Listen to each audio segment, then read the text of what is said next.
Good afternoon, everyone, and welcome to this INCA webinar on scaling up with a focus on labour training and skills. I'd like to thank everyone for joining us this afternoon, and I hope that you find this an informative and interesting afternoon with lots of lively discussion. I also want to thank our sponsors, Paragon Traffic Management, who are sponsoring today's event, and without them, these events really wouldn't be possible. You may see around the edge of the room, the Paragon have got a couple of tables there and are around, and please go and have a chat with them to understand a bit more about their traffic management services as well during the networking sessions we have later on today. Obviously, we're all here to talk about labour training and skills, and we're all aware of the funding that the industry has had, both from the government and from the private sector as well, over the recent years. The main big concern, or one of the big concerns coming up now, is how we're going to deliver that the targets that the government have asked us to have and to hit, and also the targets that companies have set themselves over the coming years. And this is really going to ramp up as we move into the real delivery stages of these installations.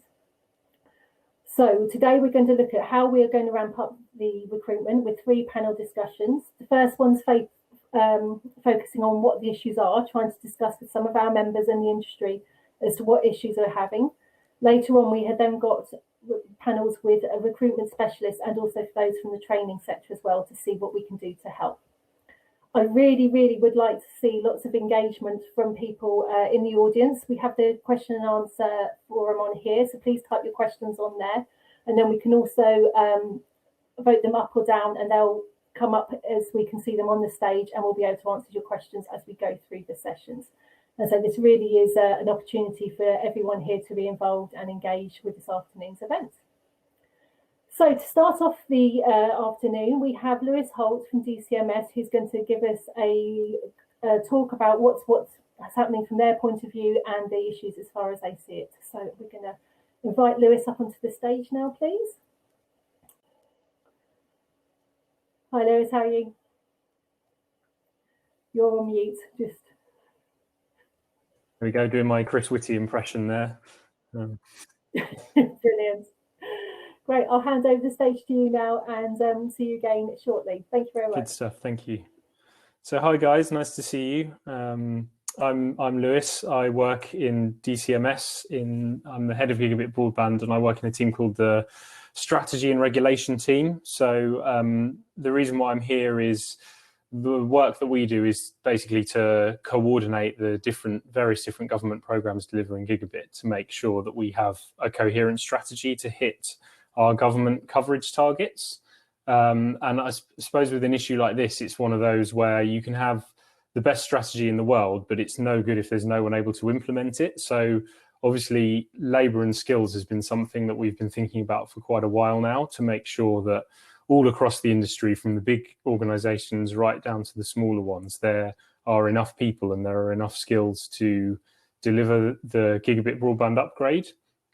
Obviously, we recently left the European Union, and when I joined the department, there was a lot of talk at that time about you know, a lot of the labour source, particularly for civils workers, is currently EU nationals, and so there's kind of a big issue on, is there going to be this domestic demand to fill those roles? So my team, some of you may have spoken to Chris from my team, who's been doing a lot of engagement. Over the last year, we've been trying to speak to as many people as possible all across the sector. So from big companies to small companies, training providers, other government departments as well. So it's probably worth saying early on that I work at DCMS. My background's in telecoms policy. It's certainly not in skills policy. So I've learned a lot myself over the last few months of getting into this area.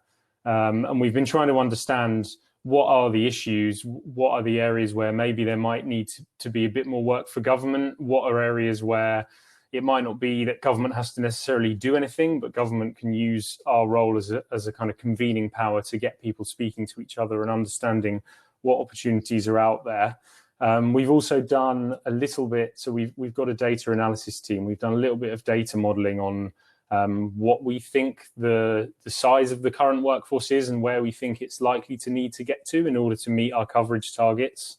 I think from that, I mean, it's difficult to put an exact number on any of this stuff. What we do know is it looks like the sector's going to grow quite significantly in size. So probably somewhere between kind of a doubling and tripling in size, which is a lot of new entrants to the market. So as I alluded to earlier, originally what we were hearing was the big problem is going to be a lack of interest from British workers in some of this work, particularly for civils work, which is kind of, you know, it's relatively low paid, it's hard work, it's outdoors. What we're starting to see is, obviously we're still in the middle of this big pandemic. We're starting to see that might have changed a little bit. It's still early days, but certainly the labour market now is a different place to where it was a year ago. And from those companies we've spoken to who have started recruiting at scale, what we've heard is that, generally speaking, there's been very good responses. So there is interest there.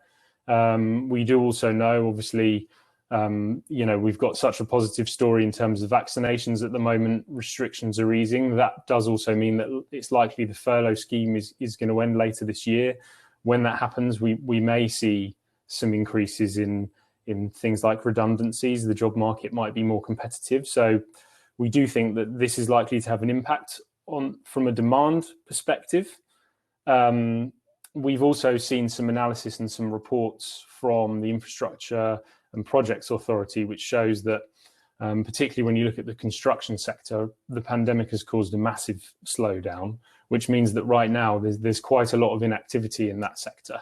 And so there's likely to be quite a few people with relevant skills for telecoms looking for new opportunities. But the thing that I would try and say early on is that that's not something that's going to last forever. So we're expecting that private sector activities likely to pick up by sort of 24, 25 time. We think that, you know, the labour market will be in a different position again to where it is now. So what I would say is a message to everyone on this call is it's really important to start thinking about hiring and training your workforce now, rather than kind of waiting a few years, because the likelihood is there'll be a much more competitive jobs market. The other thing, some of the other stuff that we found is, obviously the situation is very different in terms of engineers and civils workers. So we think that there's likely to be a more acute need for civils workers. We think that roughly half of the increase in workforce is civils workers, although that will slightly vary depending on the sort of organisation that you are, the sort of deployment you're thinking of doing. But that's not to say that there isn't also, you know, we don't also need to be thinking about telecoms engineers, because obviously, you know, as we all know, there aren't just hundreds of fibre engineers sitting around on furlough looking for work at the moment. And fibre engineers, you know, take a long time to train, and they're more expensive to train. Another thing we found is that there are loads of government skills interventions already, although it can be very difficult to make sense of all of them. I've even been on calls with people from the Department for Education, and kind of even they've sometimes struggled to articulate to me exactly what it all means. But so we in DCMS are trying to, as much as possible, pull together all of the available things on offer, and try and share that with the sector as much as we can. So I'm sure if any of you were watching the budget last week, there were a couple of big announcements in the skills area. So there's been a doubling of funding for companies taking on new apprentices to £3,000 an apprentice, and also a big expansion of traineeships to bring on an additional 40,000 trainees next year, with £1,000 per trainee. As well as this, just some of the schemes we're aware of. There's the Kickstart scheme. There are things called technical skills boot camps that DFE are running, sector-based work academies that DWP are running, and there's also training. There's £5 million available for training from the Construction Industry Training Board, which might be suitable for civils workers. So there's lots of things out there, and I would just encourage you to engage as much as possible with those schemes. And obviously, if you're kind of struggling to make sense of them, feel free to get in touch with us, and we can put you in touch with the right people in the relevant departments to get the information you need. Because, I mean, it's certainly taken me and my team quite a bit of time to sort through and make sense of all of them, and what the various eligibility criteria are.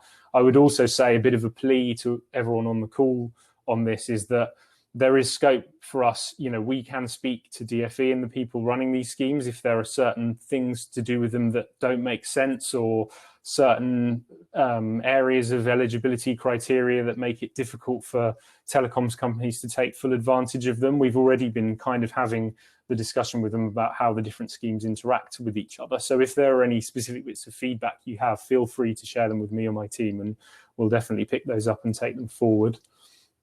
One of the other things that we found is there are lots of providers offering training at the moment. So I think you'll probably hear from some of them later today, but there's, both specialist telecoms training colleges who've kind of are offering things and have further capacity to expand to more training. And there's also FE colleges offering some of this stuff, some of them working in partnership with telecoms providers. The kind of one of the things that came out of our learning from speaking to various bits of DFE is they very much see it as, if you speak to your local FE college and tell them you're looking to bring on a load of new people and they need certain skills, certain apprenticeships or other accredited standards, it's often the case that the FE college will set up a bespoke training offer and be able to take advantage of government funding for that. But they won't do that unless they think that there's a realistic chance of them going on to employment. So, I know this is not necessarily something that telecoms companies, you guys have always had to think about before, perhaps particularly with civils workers where there's been a more ready supply of labour. Whereas now, there's more of a need to think about how can we train up people, how can we bring in domestic workers. And so speaking to your local FE college is a really good starter for that. There are also some other routes. So I know, for example, armed forces leavers is a route that is already utilised quite a lot by people in the sector, and that's definitely a good way forward. Another route that we found is actually with prison leavers. So there's a new body within the Ministry of Justice set up specifically to connect employers with prison governors, called the New Futures Network. And they look to, if you are interested in bringing on people from that background, you can speak to them and they will help work with you to kind of pair you with suitable people. The other thing on that's worth saying is that lots of prison governors, they control their own skills budget in many cases. So there is scope for, if you're looking to bring on, decent numbers of people through the New Futures Network, they might be able to put you in touch with a specific prison governor who might be able to fund some kind of telecoms training within the prison. So you would then be getting workers who are already trained by the time they leave prison, which is another good route. Another thing, I'm sort of running out of time, but another thing that I think is worth mentioning that we thought about and we're starting to do a bit more work on now, although we're still in the early days, but I'd be keen to work with all the people on this call and others to move forward, is one of the other things we found is that there's not a great amount of diversity in terms of workers in the telecom sector, both in terms of gender diversity and also ethnic diversity. And so, if we're looking at doubling or potentially tripling in size the telecoms workforce, now is an excellent opportunity to think about how can we appeal to a more diverse group of people, because obviously if you want to bring on new workers, then not only hiring white men would be a good way of doing that, and that would, there's kind of, I suppose there's two sides to that. One is, how do we get the message out there, how do we appeal to more people? I saw that there was some work from OpenReach on looking at how you use different language in job adverts. That's really interesting. I know there's already some great initiatives out there, like the Women in Fibre initiative and also the Tech Talent Charter, which has some telecoms companies signed up. And beyond, also, how do we appeal to more people? How do we make sure that they feel welcome in the workforce and feel like they can that they'll be made welcome and have a good time working in telecoms. So I'm basically out of time. I've kind of waffled on for a while there. My main endpoint would be to say that this is basically an area of work that we're really interested in, and we're really interested to hear all of your views on this subject. And if you have any further thoughts, reflections, things you think the government should be doing or it would be helpful if we did more of, please do get in touch with me or my team. And we'd be happy to work with you on this. So thank you very much, guys. I think that's my time up. Hi, Lewis. Thank you very much for that. I appreciate it. And yeah, I'm sure we'll pick up a bit more in the next panel session. So right now, so we're going to move on to that. So here we really want to look at the issues that are facing the industry at the moment and what we can possibly do to help. So I'm going to invite some of the panel up on stage now as well, and they will introduce themselves and also to start off with some of the comments of the issues that they're facing as well. So here we've got Francis from City Fibre. So welcome to the stage. Thank you, Claire. And Helen as well from True Speed. We've got Jim from Talent. Thank you, Claire. And Paul as well from who's North. Oh, I need to get this right. North of Tyne Combined Authority. We have Phil here from John Henry. And also joining us on stage, there's James Thornaby, who's also he's actually the vice chair of INCA and sits on the board along with myself, who's going to be helping me chair these sessions and also answer the questions and manage the chat that comes in. So I'd just like again to remind all the audience, please ask your questions via the Q&A section on the chat, which should be probably on the right of your screens. If you do put it in the general chat, we may not see it. So if you can pop any questions in the Q&A section, that would be really appreciated, and we can get them to the panel and try and answer as many as possible as we go through. Right, is everyone okay? Can everyone see and hear okay? Great, yeah. That's fine. Yeah. Right, just for ease, I'm going to work my way around the screen. So Francis, would you like to introduce yourself? Yeah, of course. Well, first of all, it's very nice to be here and talking to you all this afternoon on a lovely sunny afternoon, as a matter of fact, here in Guildford. Yeah, I'm the Group HR Director for City Fibre. City Fibre is, as you might well be aware, a kind of significant challenger in the fibre optic world. And in the 2 years that I've been with the business, it's grown from a couple of hundred people to 1,600. And by the end of the year, it'll be over 2,000. So it's phenomenal internal growth. And what that's all around is our current objective, which is 8 million homes connected by the end of 2025. So, we've got significant investment behind us, and we've already connected 600,000 homes in the time that we've been in private ownership, which is sort of coming up to sort of 2.5 years. And the business is really accelerating. And we have, the way we work is we've mobilized in about 30 towns and cities, and we're mobilizing in a similar number at the moment. So, but what we're reliant upon is our build contractor partners. And we have 25 of those. And they're good businesses. They're challenged both in terms of their direct workforce, but also their back offices as well. What we want to do is partner with them on a long-term basis. So we have a number of kind of key partnerships with them and help them and work with them in relation to kind of developing and growing their businesses. If they're successful, we're successful. So it's a win together strategy.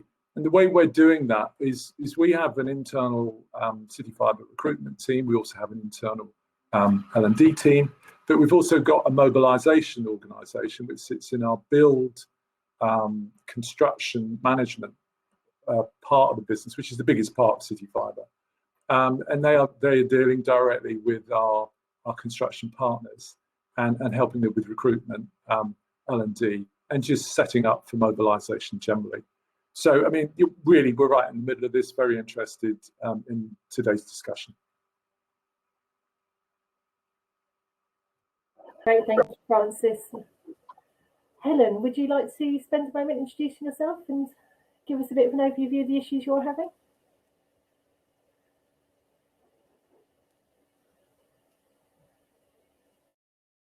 There we go. Thank you, Claire.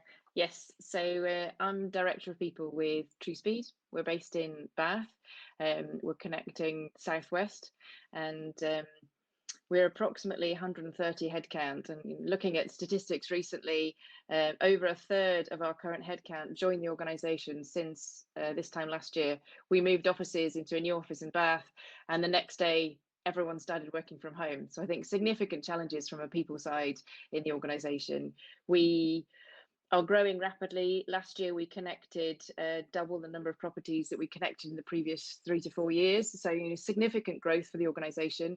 And I think, with my people hat on and our strategic focus to be an employer of choice, looking forward to the end of the pandemic, we're now at the point of, having to work our way through silos that have developed because of remote working, and I think a challenge of many sectors. But the things that could be resolved through social contact in an office are becoming challenging for the business operating at maximum efficiency for aggressive build plans that we have.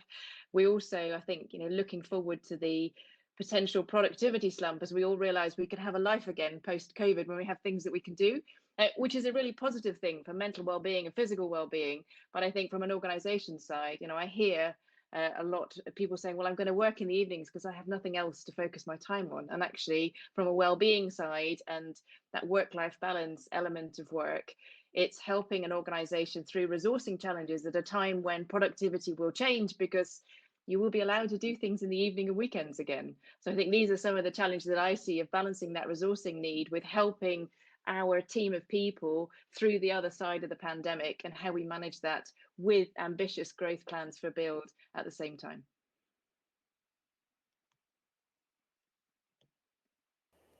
That's great, thank you, Helen. That's a really interesting point as well, actually, about coming out of the lockdowns and out of the pandemic. So very interesting, thank you. Paul, would you like to introduce yourself and give a bit of an overview from, say, the local authority side as well? Yeah, so Paul Armstrong, I'm the Chief Digital Officer at the North of Tyne Combined Authority. I suppose I come at this a little bit differently to everyone else on the panel here. So my role primarily is across our region, making sure all of our residents and businesses have access to connectivity, and that being the best connectivity possible. So I suppose the easiest way for me to put my job is to make everyone else on the call choose North of Tyne and choose that's where you want to put your investment. And a big part of that is working with yourselves to remove barriers, make it as easy, as cheap and as fast as possible for you to deploy in North of Tyne. And some of that we've obviously worked on around skills and access to local skills, which is a big part of that.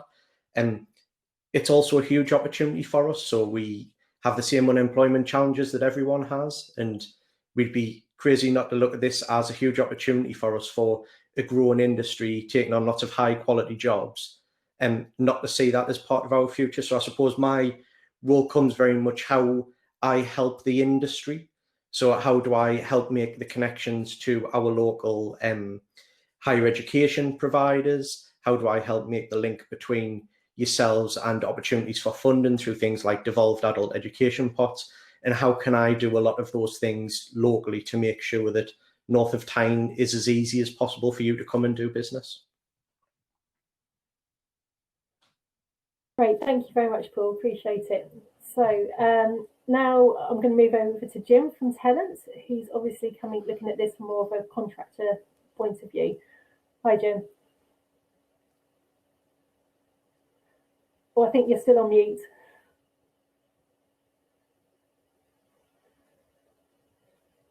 No, it's still should be button at the bottom of your screen. There we go. There we go. Thank you very much. Technical problem.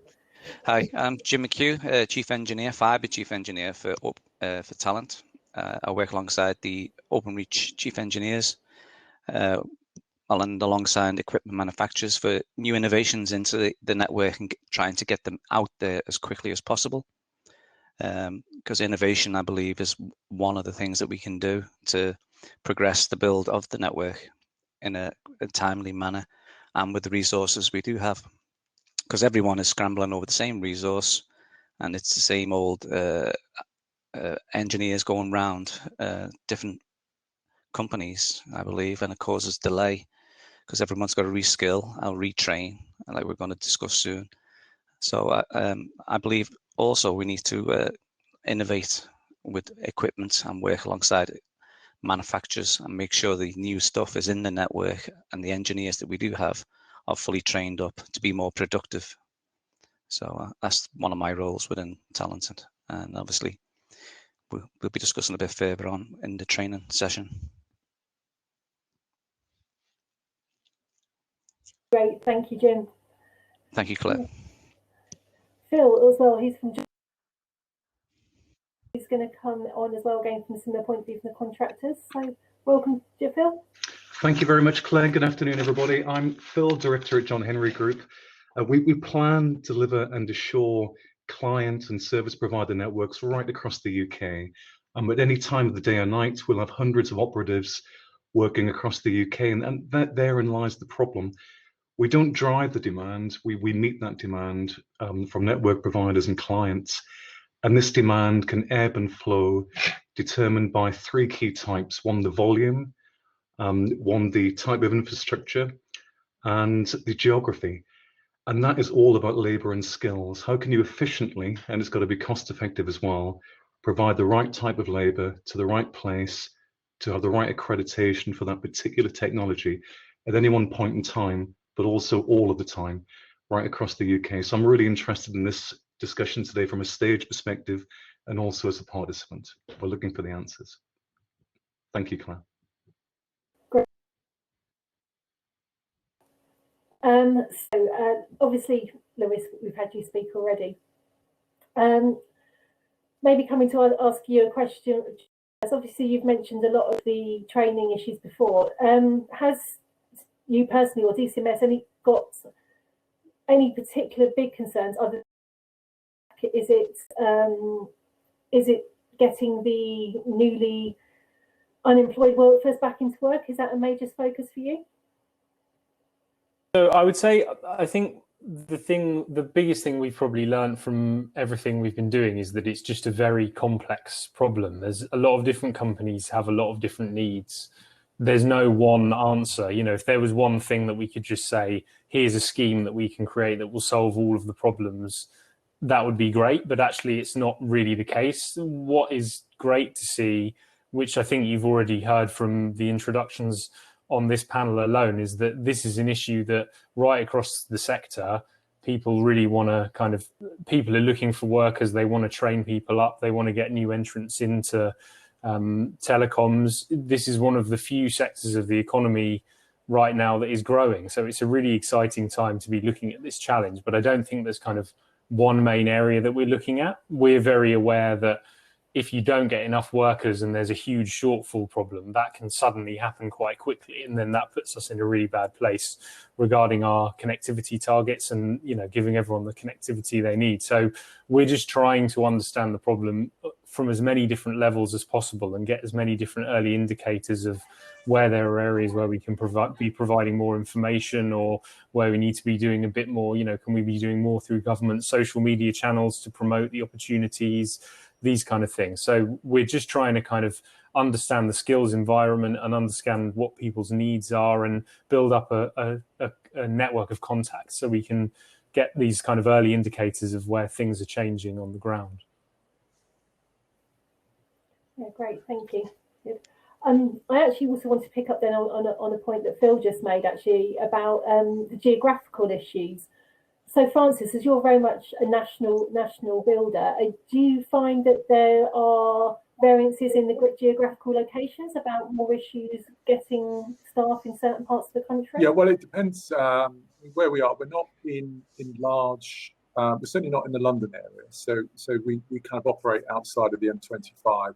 And neither are we in Wales, but the rest of the country.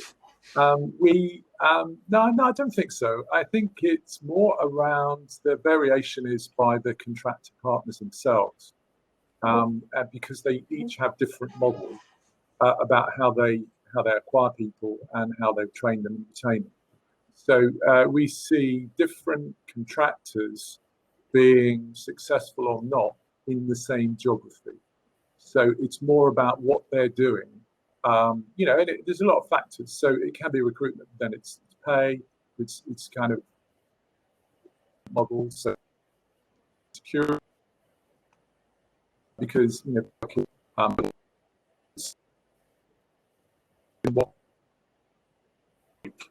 and you know the weekly odds. Some stuff on the books, others it's kind of more casual. You know, different models work for different people. I'd say for us it is more around the contractors themselves rather than. Okay, thank you. That's interesting. Phil, is that something that you're finding as well? Is it something that's, you've mentioned geography there, is it a big issue for you depending on where you're looking for I think it's a mixture of those three ingredients of the geography, the volume, and the type of infrastructure. And it's kind of, if there's work in London, you have a bigger array of resources to choose from, but at the same time those resources can be very nomadic because they have more choice of work. If you're solving a resourcing problem in Dundee, which we were yesterday, there's less work, which means engineers will be less nomadic, but there are less engineers to take that pool of resource from. So it's really difficult to get the mixture right. And I'm just concerned, if you look at any delivery, there's a cabling side and a civils side. Civils is the real problem. And I mentioned, as Lewis mentioned earlier, around is it seen as a exciting, aspiring industry? Perhaps not. How do you retain those gangs? But above all of that, it's the accreditation and this suite of training accreditations required now for civils works, the cost of it, the time for that. You can spend a lot of time finding an excellent resource, you train them, you develop them, they become attractive to the marketplace and they're gone. And it's just a really tough cycle, all of that. Yeah, definitely. Yeah. And picking up a bit on that is, Jim, you mentioned the fact about people moving around to perhaps say the highest bidder in terms of the workforce. Is that an issue that you've been finding a lot, or is it worse in particular areas? It depends on, it's on different areas where there's multiple build partners. Obviously, Talent are now a partner with the City Fibre, which I'm glad we are. I'm sure we'll work well together. It's just managing your workforce, and I believe it's keeping a consistent flow of work for them to see that will then entice them to stay rather than go to another build partner within that region. It's upskilling them as well, giving them an upskill, more accreditations. I believe you got to, rather than just doing civils, they can do other works. I've got terrible feedback. No, I think because Francis wasn't muted, you should be okay. Okay, I'm all right now. Yeah, I was just listening to myself. It didn't sound very well. Yeah, so it's consistently work, really. Yeah, we are finding in Talent being a tier 1 supplier. We do find it, and I say, and amongst our depots and partners who work with Talent. Yeah, but again, keep the work consistent for them, and I believe then, and offer them training, free training if you have to, which Talent do to our partners. And I believe they believe you are a partner then, rather than just a resource that we switch on and off. That's very interesting. Helen, how are you finding this? Obviously, being based down in the southwest, do you think it's more of an issue for you in that location? I think we have a team that are quite spread. So in Bath, we have our workforce spread into South Wales and around the southwest region. What we've noticed more recently is there are a lot of smaller organisations setting up that were TrueSpeed maybe 5-8 years ago, that are offering people who like the startup phase of an organisation something attractive, which, as we are growing as an organisation to kind of small to mid-size, it's a different employment experience as you look to change and develop parts of your organisation and take people on the journey with you. And some people don't want to come on that journey, and it's managing those steps as well. So we see across all sides of the region in which we work, there are smaller players that are coming up, and then there are people going to large organisations. But I think all organisations see that turnover, and it's been stable for a period of time. And I think during the pandemic, there was an unwillingness to move. And I think now people are seeing that there is light at the end of the tunnel and they're looking at their opportunities. So we are seeing a bit of turnover, but also bringing people in. So it's definitely movement within the market. But we have faced similar challenges, I think, to the larger city areas. It's because of the region and the areas around the edge of the region which we operate. Great, thank you. So I'm just going to notice a couple of questions that's coming in here, and there's one that's already had lots of votes, so I'm going to throw this in now a bit anyway. Drew Gill, it says, are there any recognised graduate level apprentice routes for professionals such as network planners, designers and GIS specialists? Because this is something we've talked about very much, and I'm very conscious that civils is one of the real crunch areas for most people.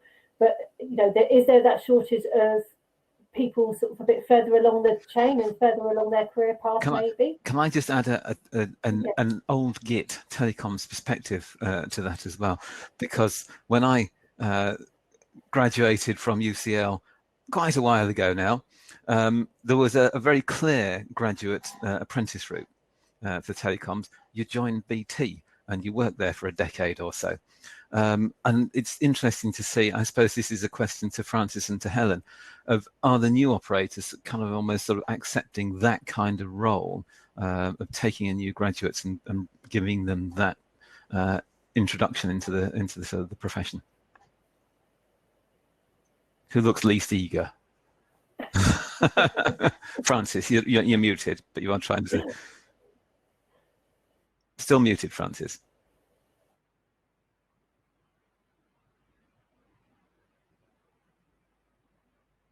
No, Helen, help him out.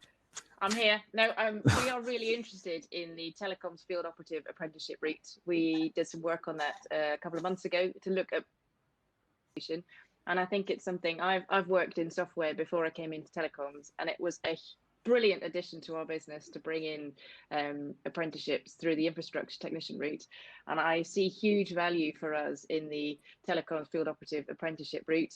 And there are great providers that can offer it too during COVID. So really excited about the option of bringing that in. We have a small in-house civils team. I know we were talking about that as well, and looking at opportunities to nurture that team because, you know, while everyone else is home working, they're out digging up roads and fields. So I think it is really important that we're looking at each part of the business of how we bring people into those different areas. But yeah, very excited about the apprenticeship route for TrueSpeed and how it can help us for the sort of 12, 18, 24 months down the line, which I think is the perspective you need to look for. I think it's a really good investment to bring them in through that route. Francis, give it a go taking off mute because you're a bit more established. Francis, if you just try a refresh of the page, it should sort your microphone out. Okay. Sorry, Claire, back to you.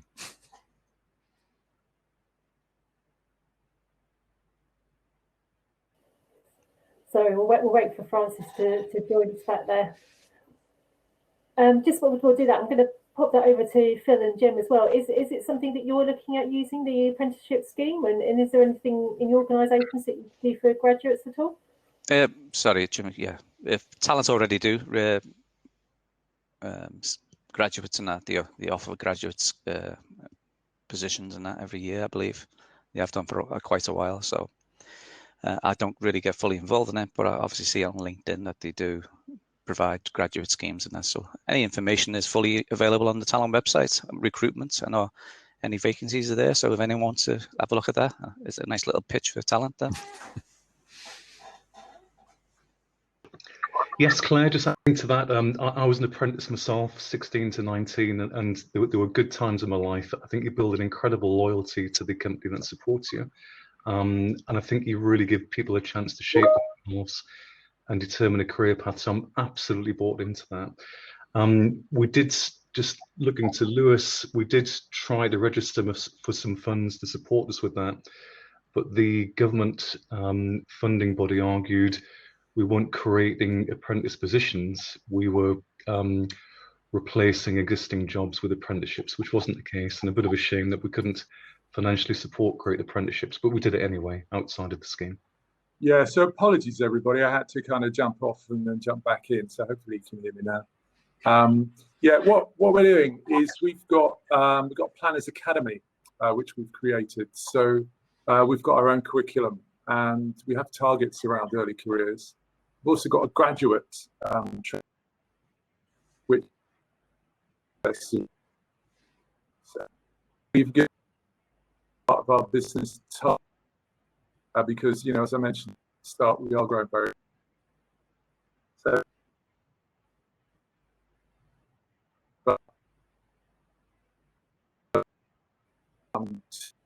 you know, create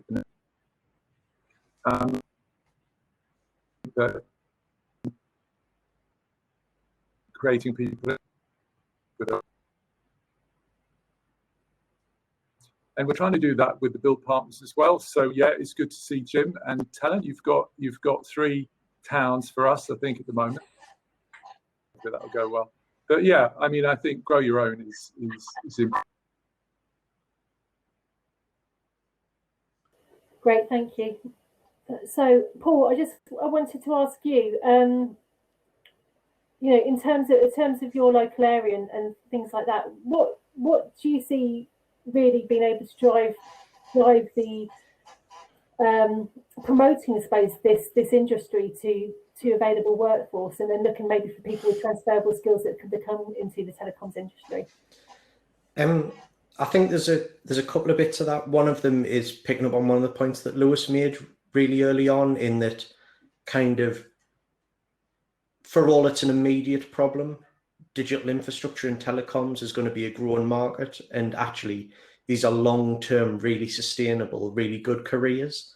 And I think showing that to people who are looking for work, but also showing that to the educational establishments, it is almost, we need to demonstrate the demand, and that these are long-term jobs that people will leave their establishments and be able to go straight into. And I think that's something that we haven't cracked quite yet on a large scale.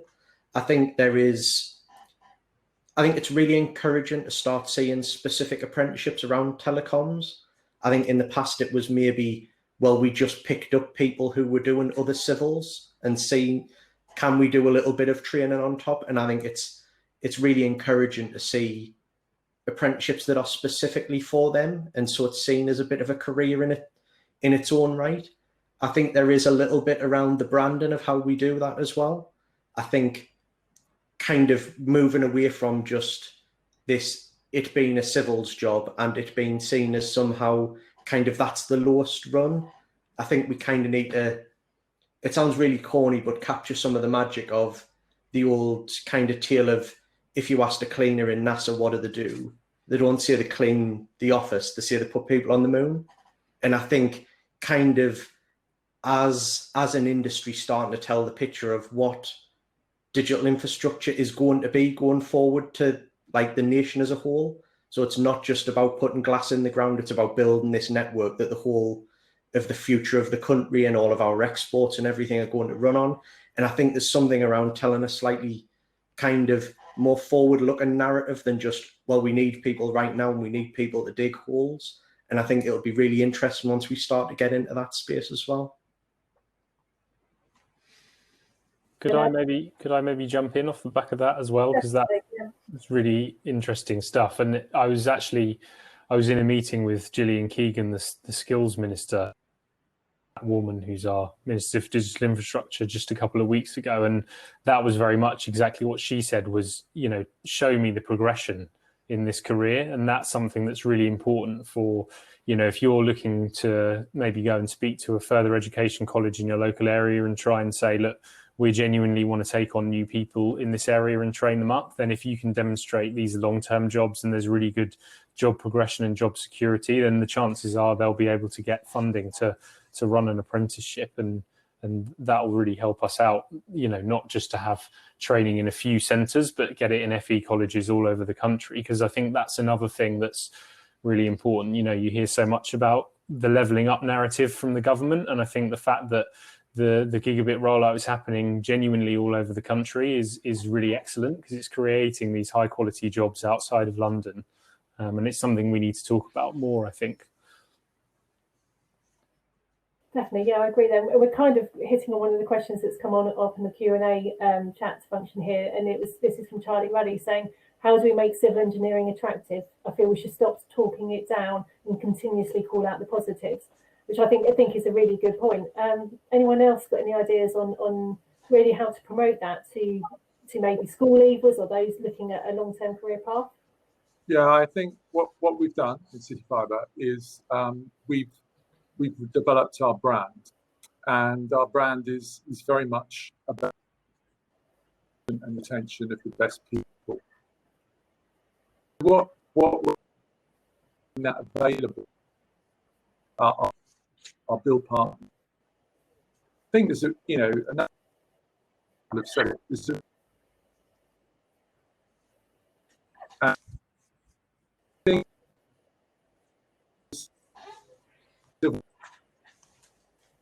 we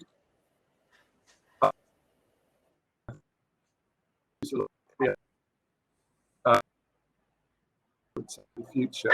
So I think you can talk about a strong brand of the company, but I think you need to give people a sense about lead to in terms of the future, and I think we can do that.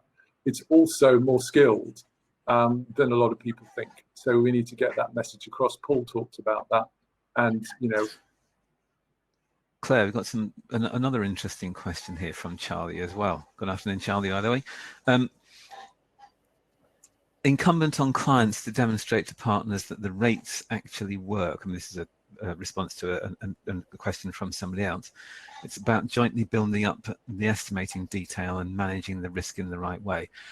It's an interesting point, isn't it? Because one of the problems that we've got in this is we all kind of know we're going to need a huge capacity to deliver the work. But whose responsibility is it to say, okay, we're going to take the risk, we're going to train up, and we're going to build that capacity? Or is it someone to say, okay, yeah, we know we're going to be one of the operators that are going to need it. We're going to put in an order now to have that capacity and take that risk. I'm kind of thinking that maybe they're the two extremes. Is there some middle way? Is there some collaboration where you can start sharing that capacity risk of how we build up the workforce? I think there is no alternative, really. And that's what we're doing with our build partners. Now, I think what we need to kind of are in more, because we've 20-25 build partners.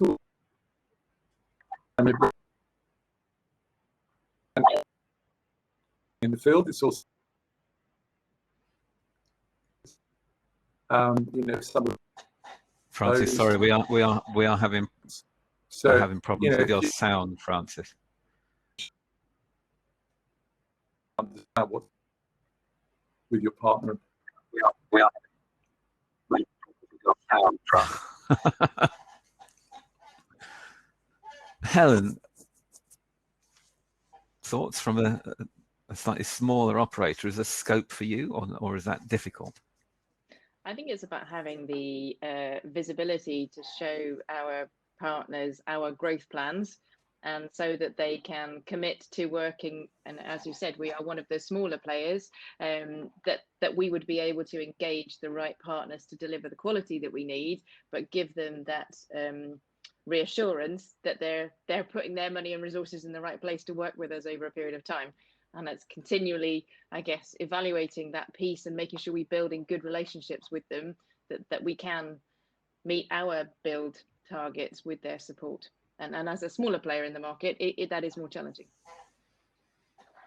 I think there's something about just being able to quantify the amount of work that there is and the amount of resource that's needed. And I think kind of right the way back through the value chain, that kind of, if we can quantify the amount of resource needed, that gives the installers the amount of certainty that they can take on 10 extra people or 100 extra people. It gives the trainers the certainty that they're creating a curriculum that will be used by an extra 1,000 people. Kind of just being able to, as a market, quantify the need across the country will be really powerful, and at every stage will give everyone a degree of certainty, because we're not training 100 people for 100 jobs. we're training 100 people for what is probably 10,000 jobs, and kind of that certainly will just peer back at every stage, I think. I agree. I'm going to ask sort of $100 question now. Who's going to get that information? Who is going to provide that information? Any thoughts?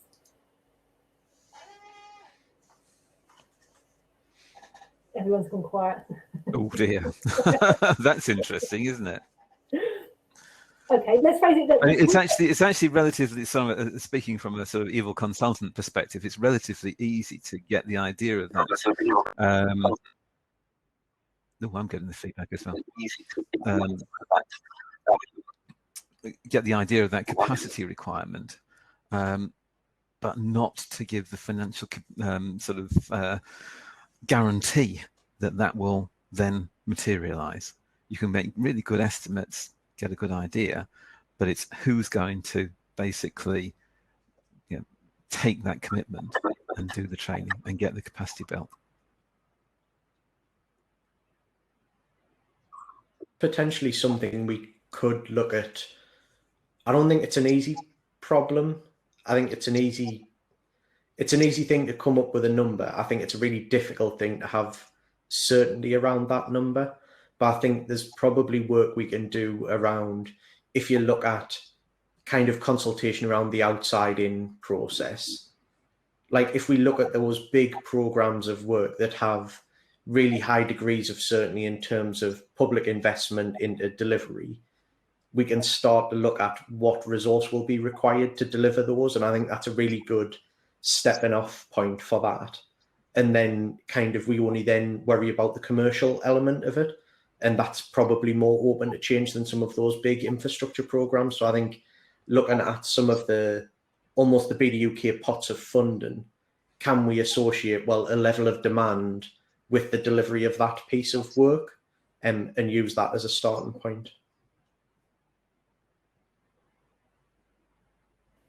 I think something I would maybe add to that, it's sort of something I alluded to a little bit earlier when I was speaking, is that, I completely appreciate that there's quite a large level of risk and uncertainty, particularly for smaller providers with doing a lot of this stuff. But training does take time, and certainly our analysis of just the wider economy and how the labour market is likely to change over the next few years.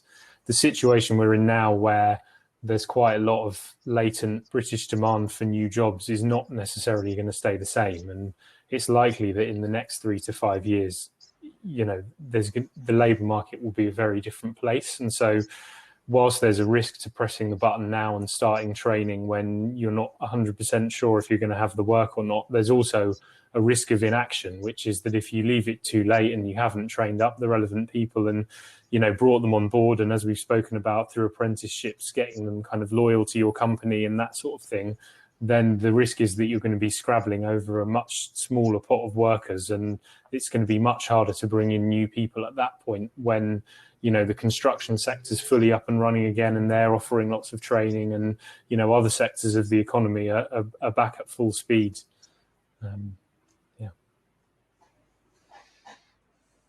I'm quite interested in the idea of that Paul suggested. I mean, okay, there's a chance that we'll have the European workforce sort of pulling back from the UK, but the idea of a load of Geordies filling that and becoming the workforce for the UK, I think is brilliant. But I am aware of the shirt that's behind you, so maybe I shouldn't call you a Geordie. No, I'm in it for the Northeast more widely. It'll be like the 21st century, like Alvidazian pet. Why stop at just the UK? Why don't we start deploying elsewhere as well? No, I think there's something else as well around people coming into this and training them and working within organisations. We're not just talking about putting fibre in the ground. So this is a career path in the deployment of digital infrastructure that we know is going to be around for the next 20 years. So I think we some of the risk is a perceived risk in if a pot of funding doesn't materialise for fibre, then we might not need the same amount of workforce. I think looking at it in more of a whole, in that we are training people up with skills in network planning, and that will be exactly the same whether you are looking at planning for cable and infrastructure for offshore wind farms and the likes. There are lots of skills that we are creating here that will be used in a number of industries going forward. So it's not just, well, if the fibre market doesn't need as many people as we've trained, it's about all of these skills that we've created. What other industries can they be used for? Because actually that minimises the risk a lot as well. Yeah, I think what I would say in relation to City Fibre is that we are training people for stock, if you like. So, you know, we recognise that people may get snapped up in the marketplace. That we've got partnerships with further education colleges. So, you know, we're focused on people who are increasingly interested in interviewing and appointing candidates. So we're building that model. So it's a new model for the UK. So it's not going to happen overnight. And it does take, you know, people like us and our partners to reach out. But yeah, we are doing that, both in terms of civils and fibre operatives.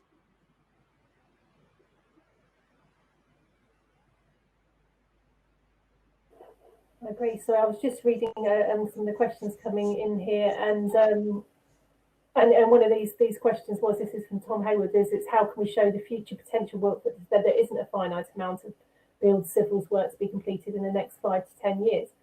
And this is also something I agree with. You know, we've mentioned all sorts of things, you know, but there is, I think, from my awareness in my day job, is it whether there is a big shift even within the enterprise networks as well, moving away from the standard copper structure cabling into more of a PON fibre-based arena, really. So that's a very much a common skill set with some of the people we will need to build networks. I just want to pick up really with Phil and Jim. Are you guys sort of doing training and bringing on staff in readiness really for a future ramp up? On our side, there's always a limit to how much you can bring in ahead of the wave. It's all about that timing. We've partnered with a number of training organisations to build a kind of pipeline of resource and training lined up against that. We've also built a training centre within our head office specifically on PIA, and we've offered that to some of our graduate and apprenticeship starters with us. So it's a training ground for them to really get that real experience ahead of that wave coming. The timing is just so difficult.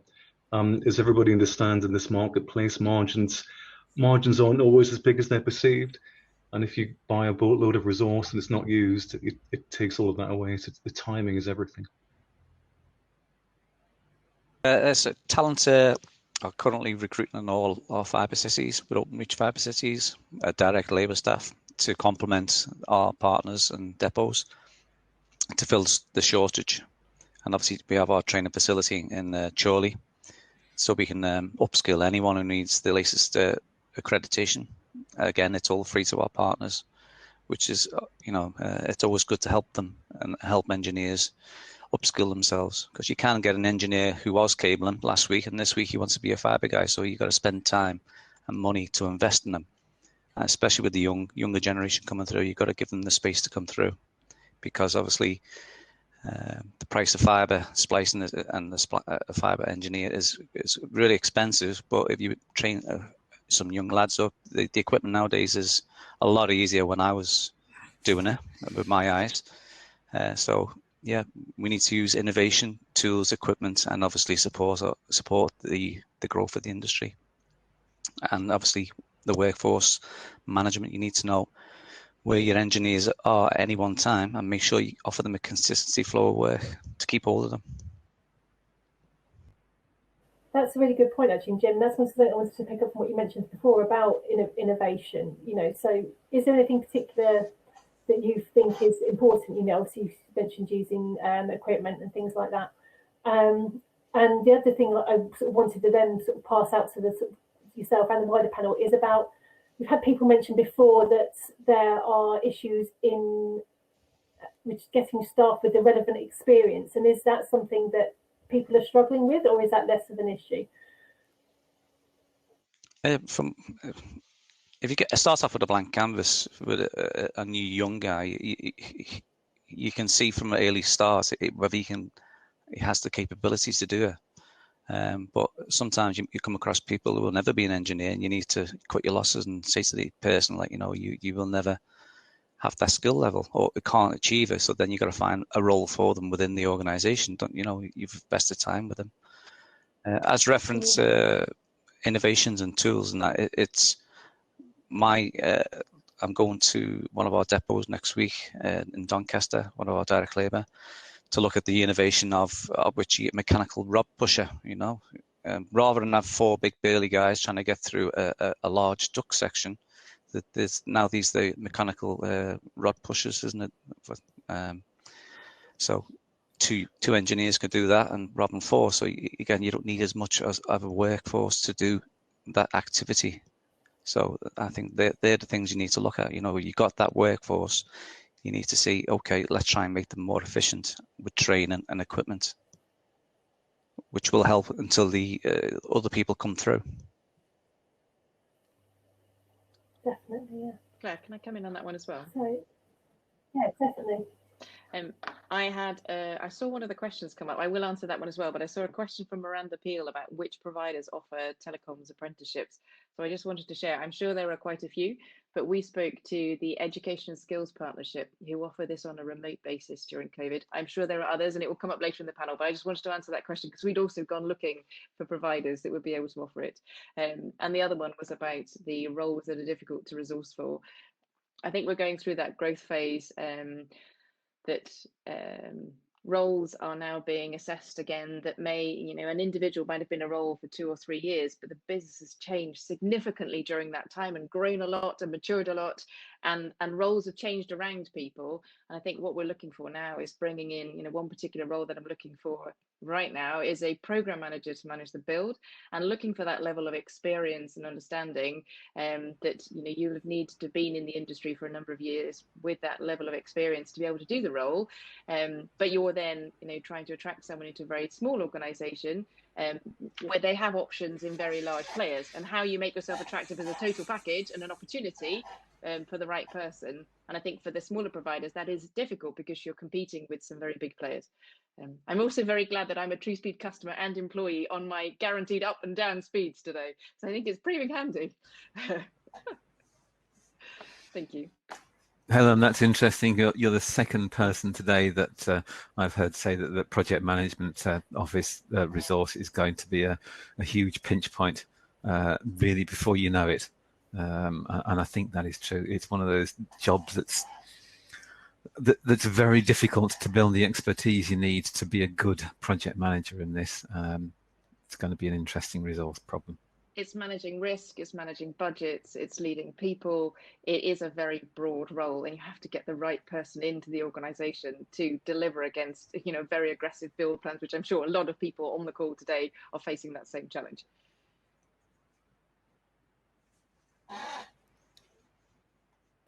Definitely, yeah. Has anyone else an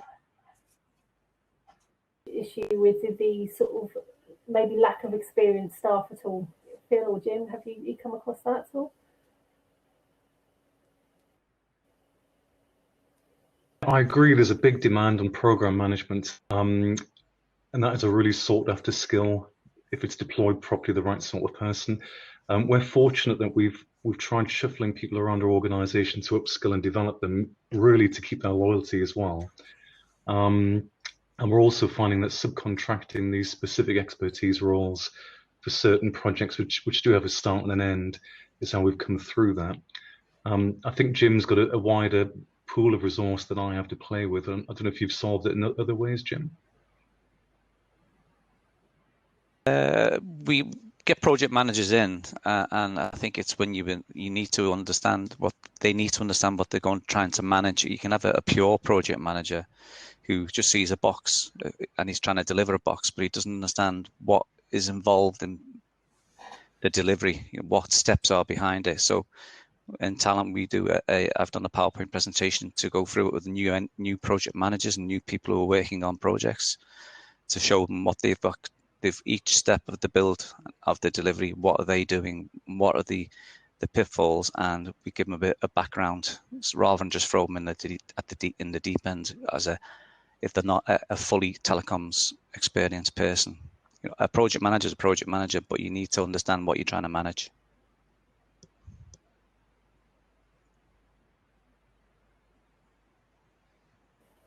Definitely, I agree there. So I'm just conscious of the time, because we're kind of coming to the end of this session now, really. I just wondered, has anyone got any final sort of closing comments or statements they'd like to make? I'm conscious we haven't got through all of the questions, but as the next on training, picking up on some of those in the next panel as well, to get some of those answered for you. Yeah, I'd say yeah, one thing, Claire. I'm sorry, I've moved, so hopefully you can hear me. Yeah, just on the Kickstart question, somebody says, seem very difficult for small companies, maybe a role for larger umbrella organisations. So we are doing that in City Fibre. So we're operating as a gateway for our build partners, and anticipating taking on almost 200 Kickstart job placements across several of our build partners. So it's not just one person or one organisation we're partnering with, it's across the country. So it's doable. There was a question from Charlie Ruddy around making civils seem more exciting and not to put it down. And it's really interesting in this environment we're in right now. I cannot bear working in this two-dimensional workspace. It really upsets me. It drags me down to rather be in a bustle with people in an office. I really would. But in the same token, a lot of people would love to be outside and working away outside without the confines of a building. And maybe we should explore that more, because being a civil engineer on a date like this is a fantastic role. So, a really fair point, Charlie.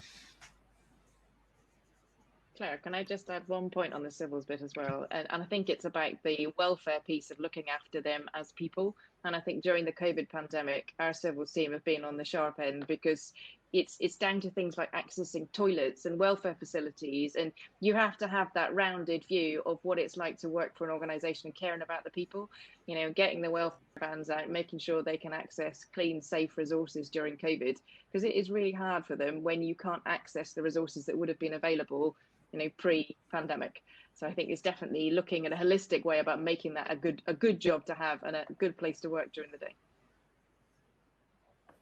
Yeah, just from a personal point on that as well. I mean, I know from my experiences that part of it is on the diversity part as well, and maybe bringing more females into the area, is that actually making sure that the vans or the tooling is suitable for people of a different size and stature.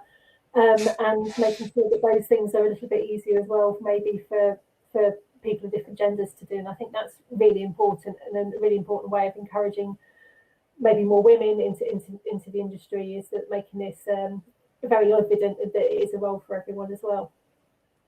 So, cool. Does anyone else have any final closing points? So, no, lovely, great. Well, as we are kind of slightly over time now, The only extra thing sorry, go on, Lewis. Oh, sorry. Yeah, the only extra thing I would add is there's a few comments in the chat about wanting to know more about apprenticeships or how you find a provider or that sort of thing. So I would just say on that one that I would encourage you to have a look online, because there is a website where you can. It's not the most user-friendly. It's a gov.uk website, but you can go through and find the different apprenticeships on offer for the different levels, and then find which providers are offering those either near you, or, as Helen says, some of them offer those remotely. So I would encourage you to take a look at those, because there's quite a few on offer for telecoms, some more, but there should be. Come across one and there aren't enough providers, let us know, because that's also something we can raise with DFE and say there's demand for this apprenticeship, but no one's offering it right now. That's a really good point, actually. Maybe if there are some questions or particular things like this that INCA as an organisation can help with, then we'd be happy to do so. So if people want to come to us with any questions, then please, there's various INCA members around in the networking event, please let us know as well, and we can try and help maybe put together some more information on that moving forward. So lovely. Well, I just want to thank everyone for their participation today. It's been a really interesting discussion, and thank you all for your time. I really appreciate it. We're going to move on to a networking break now, and our aim is to be back at 2:55, and we'll move on to the next panel discussion talking about training. So everyone, thank you for your time. Really appreciate it, and we'll see you all in a little while.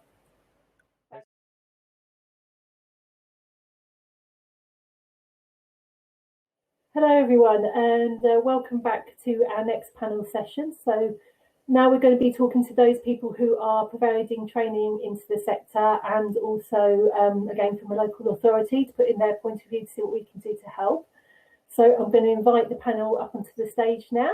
So I'm going to have James with me again from the INCA board, just helping me with the questions and the Q&A, and asking some questions and putting in his very insightful point of view. And then here we have Anthony from the SCTU, welcome, and Frank as well from the FIA. Hello. We've got Andrew here from CNET Training. Hi. And Matt Smith as well, who's from the Gloucestershire Local Authority.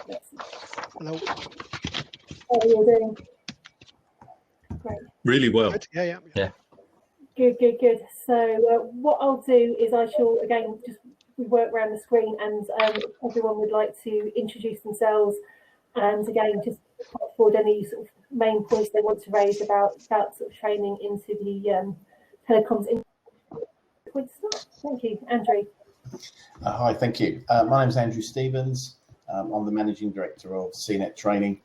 We've been involved in training in the internal and external environment since 1996. And I've been involved in the industries for over 31 years now. So this massive development is obviously of interest to us. Thank you. Thank you, Andrew. So, Anthony? Thank you very much. Anthony Basham, President of the SCTE. We're the broadband. We've been training people for the last 25 to 30 years and networking with engineers. So our big push is to try and get what we've called sort of the perfect storm at the moment. Corona, problems with having to push more and more people into the sector, problems with training, and getting it all to fit at the perfect time, a perfect storm.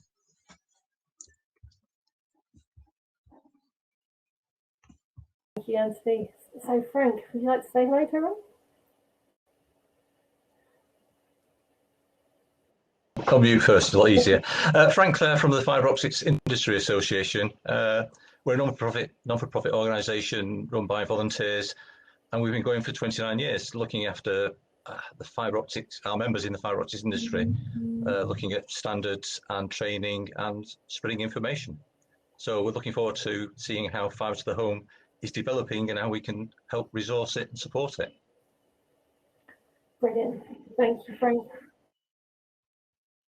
Give it a introduction there as well, please. Hi everyone. Yeah, I've got a similar role, I guess, to Paul from the north of Tyne, which sounded really cool. From the last session, I'm the operations manager on the Faster project. So Faster is the kind of funding vehicle that's shared between Herefordshire Council and Gloucestershire County Council, and we invest multiple millions actually of cash into various different suppliers, and we obviously then see the impact that poor training can have in terms of the slow progress of suppliers, in terms of poor remediation and the impact that has on our highway network, and I guess in terms of the wastage that it creates, but also because we're a local authority, we've got a duty of care over our residents and employees, and this is a great opportunity. There's a massive opportunity now to bring some of those into a very long-term career, but in the short term as well. It's not like you have to come in and do extensive training to actually get operational in the industry. So it's kind of double-edged sword, really. We want to improve the quality of build and the progress of build, but also give local people opportunities. That's great, thank you. And again, just like to invite everyone in the audience, if you've got any questions for us, please put them in the Q&A. So we're going to be checking through those and making sure that we try and get through many of those questions as we can during the panel. So as sort of Anthony mentioned, this is a bit of a perfect storm at the moment. There's an upcoming period of huge demands within the industry for more much larger workforce over the coming years. There is also a huge number of people who are perhaps have got very transferable skills and are very employable that are currently out of work. I'll throw it open to the panel really.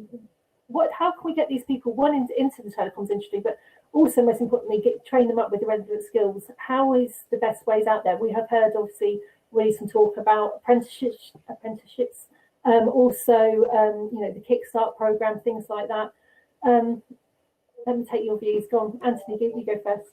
Well, I think the Kickstart has given an easy way into this. When you start thinking about an apprenticeship, you're going to take all of those years where they could have actually been doing it on the job, which makes it a lot easier. At the moment, it's all about getting hands, heads, bodies, arms, legs into the actual field. We're trying to get people to work in there. Of course, you've got all of the things that need to be done when you're looking at certification of it, making sure they're doing it right. But there's a need for actual arms and legs at the moment, which is really where the stopping gap is. There's loads of people out there that can do this. It's just getting them, hey, this is an opportunity that doesn't come around again. I mean, we're going to build the network once. You don't build it twice, you only build it once. And this happened in other sectors 25 years ago. They had exactly the same problems, but they started just getting people on board, start learning here, build it up as you go through it. And that's where Quickstart has really helped on this. Can I just say the Kickstart program? I know for some of the smaller operators, I think it was mentioned in the last session that it's difficult because you've got to have a critical mass of people to put through. As far as I'm aware, most local authorities, if not all local authorities, have signed up as a gateway. So in the same way as City Fibre have. So if the smaller communications providers want to use their local authority as a kind of conduit for that, get in touch with them. Whoever it is local to you, get in touch with them. I think we need to signpost some of the opportunities that are out there. We all live in the industry and we know what's happening with fibre to the home and the growth within the industry. There's a lot of people who don't know how to break into our industry. So apprenticeships have been fantastic. I know Andrew offers some great training within his company, but it's getting these, I'll say young people of all ages to recognise that there's a major opportunity in our industry. We all know about it, but I'm not sure that everybody else does. So things like the Kickstart scheme are brilliant, but who are we flagging it up to and how do we flag it up? Yeah, I think that's a very valid point, and that's, Matt, thank you for highlighting that at local authorities as well. That's just the sort of thing that's really helpful to people, is to know that's out there as a resource that we can go to. Andrew, what are your views? How do we get people on board on this? I think we've got to make it an interesting industry to work in. We've got to actually highlight the opportunities beyond the big build. The big build is going to be here. It's going to use people up, but the telecoms industry as a whole is an exciting place to work. And I think we've actually got to stop talking about this as specific roles. We've got to talk about it as a career, as an industry, a global opportunity, because rollouts are going to happen in other parts of the world where you're going to go and work and travel and do all of that. So I think we need to start talking about this as a brilliant industry to be in.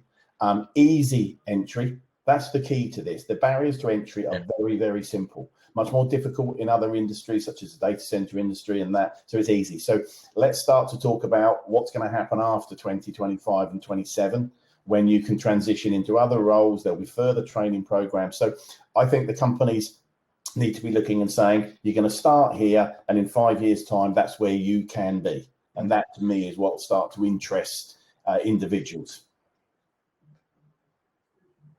That's a really good point, actually. And I'm just going to ask, sort of, especially to Andrew and Anthony, sort of, at the moment, is there any particular demographics that are really applying for training? Are you finding that there is a bit like we've mentioned before in terms of white males that are coming into the industry? Is there something we can do in terms of diversity to push that out a bit more?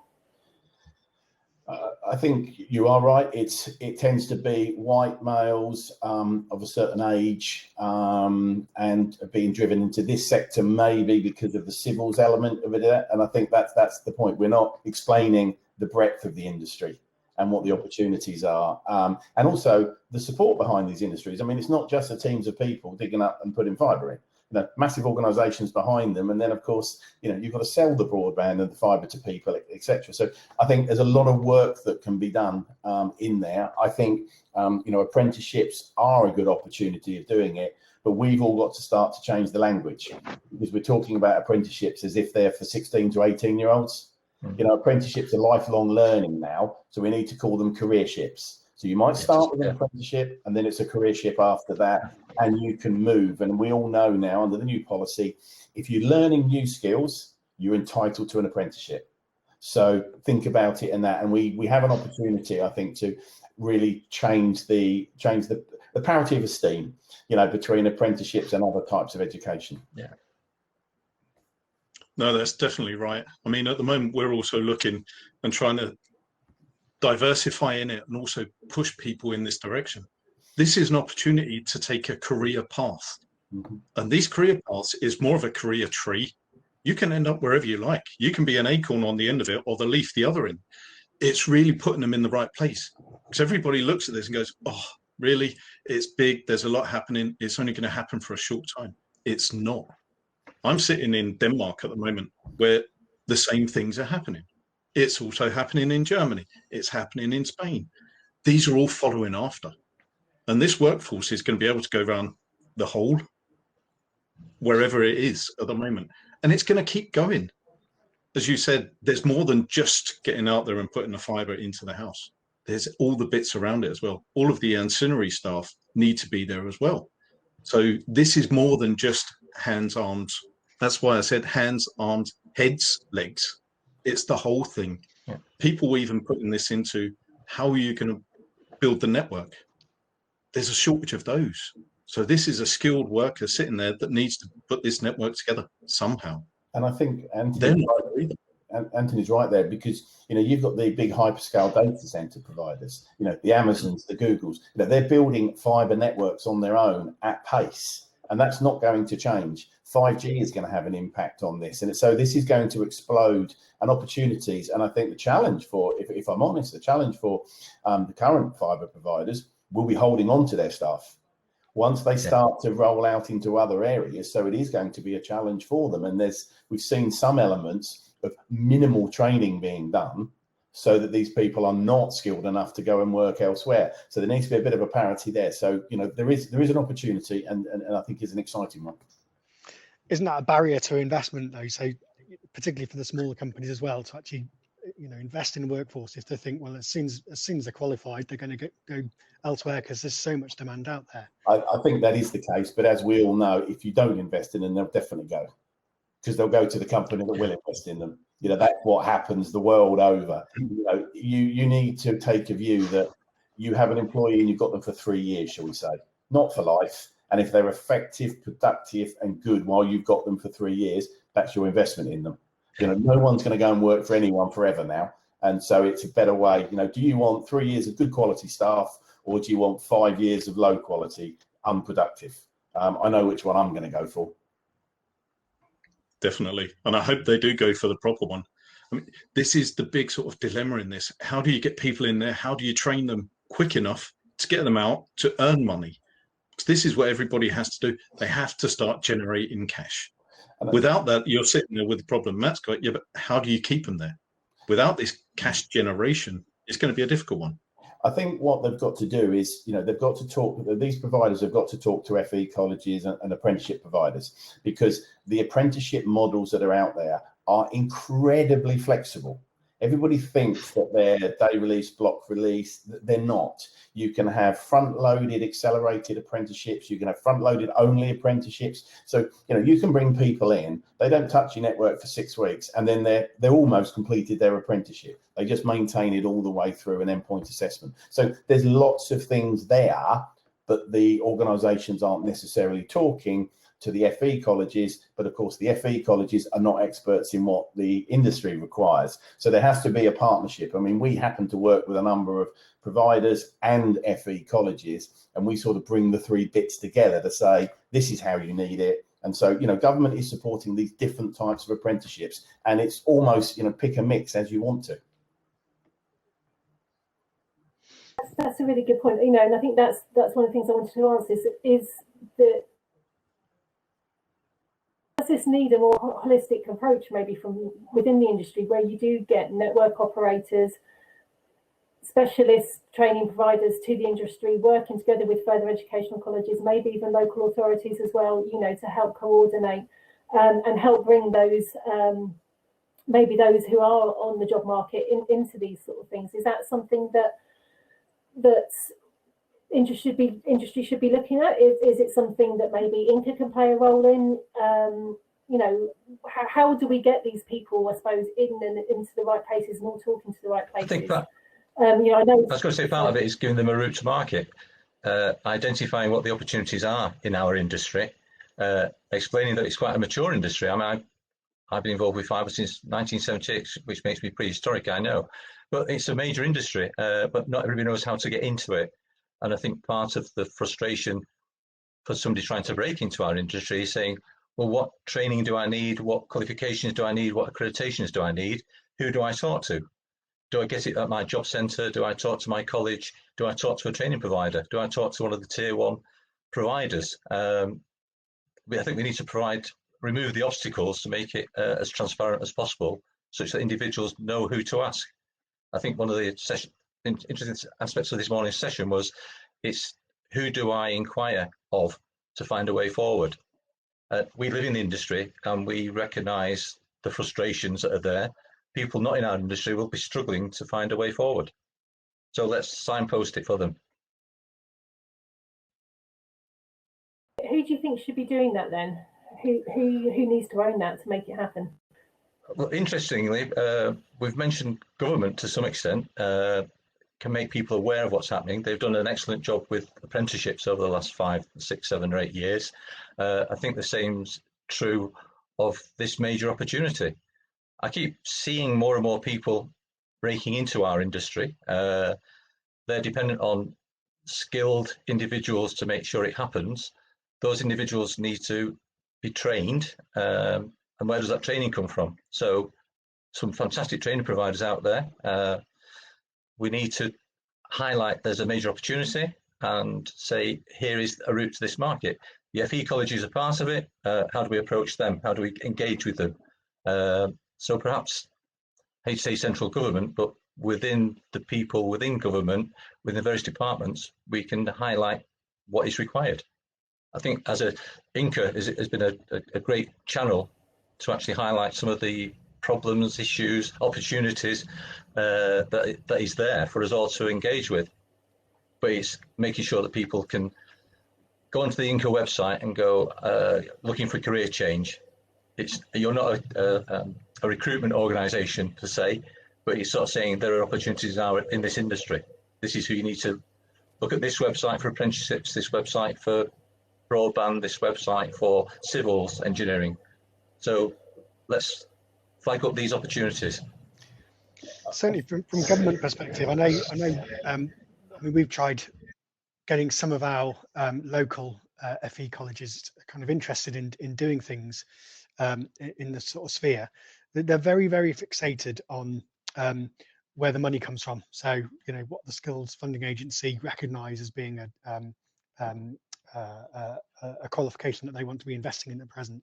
And there's not a great deal in the kind of fibre arena which actually kind of matches up to their criteria. So we found it quite a struggle, actually. I'm glad to hear people elsewhere in the country have got these partnerships going with FE, but we find a really, really hard struggle to get them interested because that government funding wasn't available for the quals that are needed for the industry. That they just need sitting down and showing how to do it. They all can make money. There's £9,000 for the network cabling apprenticeship, which is 12 months. They can deliver all of that and still make a return on the £9,000. And we've proven it now with three colleges. The thing is, they don't know what to do. They don't know what's included in it, and they don't know, that's the reality of the process with them.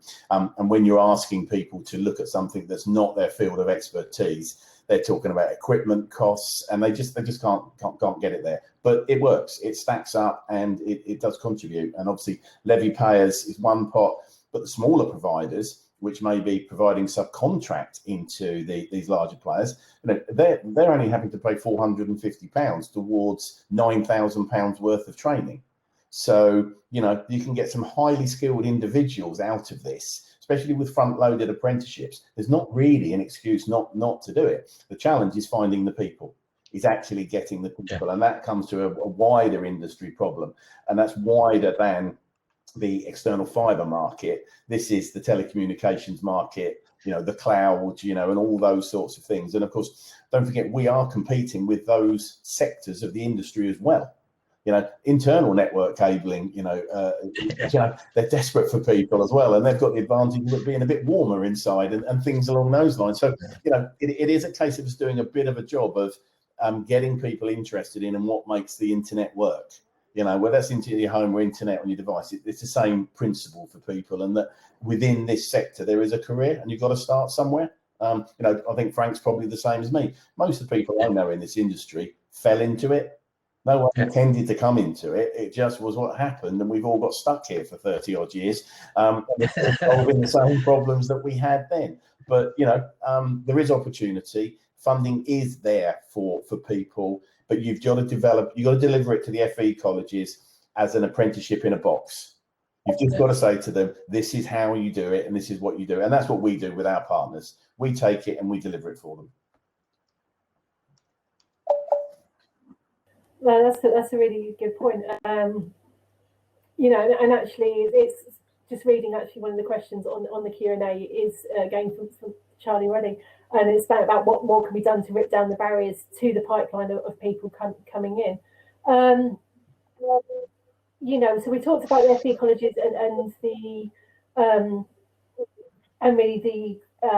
apprenticeships. What else can we do? I need to know a bit more about this. Can those be done for the likes of project managers?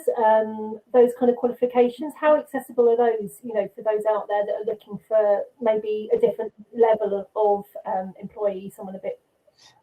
Maybe he's got project management experience in another industry. There is now pretty much an apprenticeship for every role that you can think of. It may not come under, should we say, construction or come under digital when you look at it on the Institute of Apprenticeships, but there is pretty much a role. And the whole purpose of apprenticeships was there would be a generic role, and not as it was a number of years ago where there were 9 different apprenticeships for electrical and 18 for whatever. So they've tried to narrow it down. So the idea is that you get 70% of the skills required, and then you can add, company specific. But in order to find people, the job centres is actually currently a very good place. The DWP provides low procurement funding, and so each job centre gets £50,000 every 6 months to pay for training for people to get into a job. So if you work with your 15 or 20 job centres in your region, you can rotate round all of those and have a continual £50,000 training fund, which can be spent on training for your job. That's a pretty straightforward process. So there are ways, but apprenticeships is something that people have got to sort of investigate, but not look for one that says telecoms project manager apprenticeship. It's going to be a project manager apprenticeship, and then you as an organisation are expected to add on the bits that make it relevant to you. That's very good to see Anthony nodding his way. They're agreeing to all that. So totally. This is one of the things we're looking at now. The apprenticeships have become so wide. It's just getting that out there. Listen, if you want to be a project manager, here you go. Project management. You'll get the skills you need down the road from the company you go to. This is the big difference that's come around. And looking at some of the companies, they're actually moving into this and trying to get people into it. But it's the knowledge, getting that knowledge out there, saying, hey, here's opportunity. We're not very good, even though we're in communications, we're not very good at communicating. Yeah. We never have been. This is where it sort of stumbles. And that's why we're trying to do it through our engineers, talking to them, saying, hey, have you thought about getting apprentices in? What? An apprentice? Yeah, but that's some 16-year-old. No, don't call it apprenticeships anymore. It's lifelong learning. And it helps to get that, oh, so it doesn't matter if we get the baker, the candlestick maker in. No, to be honest, it doesn't. You've got opportunity there, and it's just building on it. But it's getting that communication out there. Yeah, I do agree. I think that's, yeah, it's, you know, as Frank said, I completely fell into this industry. It was completely accidental, and it wasn't something that I was intending to do at all when I left university. But that's where I've ended up, and I've been in the industry for over 20 years. So it's great, it's fantastic. And I think that's a really good point about needing almost to change the way in which we describe these things. It comes back a bit to how, like, looking at the way we phrase things and the way we advertise things, and maybe that's something that again needs to be looked at in the industry, is how we advertise courses rather than like we would look at how we advertise a job. Is that to attract a wider audience into the industry and to come in and the qualifications. So I'm just scanning through the questions here as we talk. Just the elephant in the room is going to be what happens when furlough finishes, and you know, there are tens of thousands, if not hundreds of thousands of people that are really close to the job market, really good quality employees that are desperate to retrain and get into a new area. And we're not in, you know, we're not in the realms of having to drag people. I expect we won't be in the realms of having to drag people into the industry. It's a case of making sure that the signposting is right, so that actually the industry is getting the best of those people, rather than having to rely on, you know, anyone, just grabbing anyone. So it is a massive opportunity, And I do think the job centre is a way to start to talk to them now, because these people will register. You know, they will register. You know, one of my clients is already doing this, so it's not something that's there, and you know, they're finding good quality people, you know, much more than you traditionally would expect. And I know that's probably not the PC thing, but that's the view. You've got, you know, 2.5 million people now that are looking for different roles. Some don't want to go back into the industry they're in. They do want to change, and they realise that, you know, and you know, I had a son of a friend of mine who was in hospitality, you know, and he's identified what he wants now is a role which wouldn't be affected by pandemic.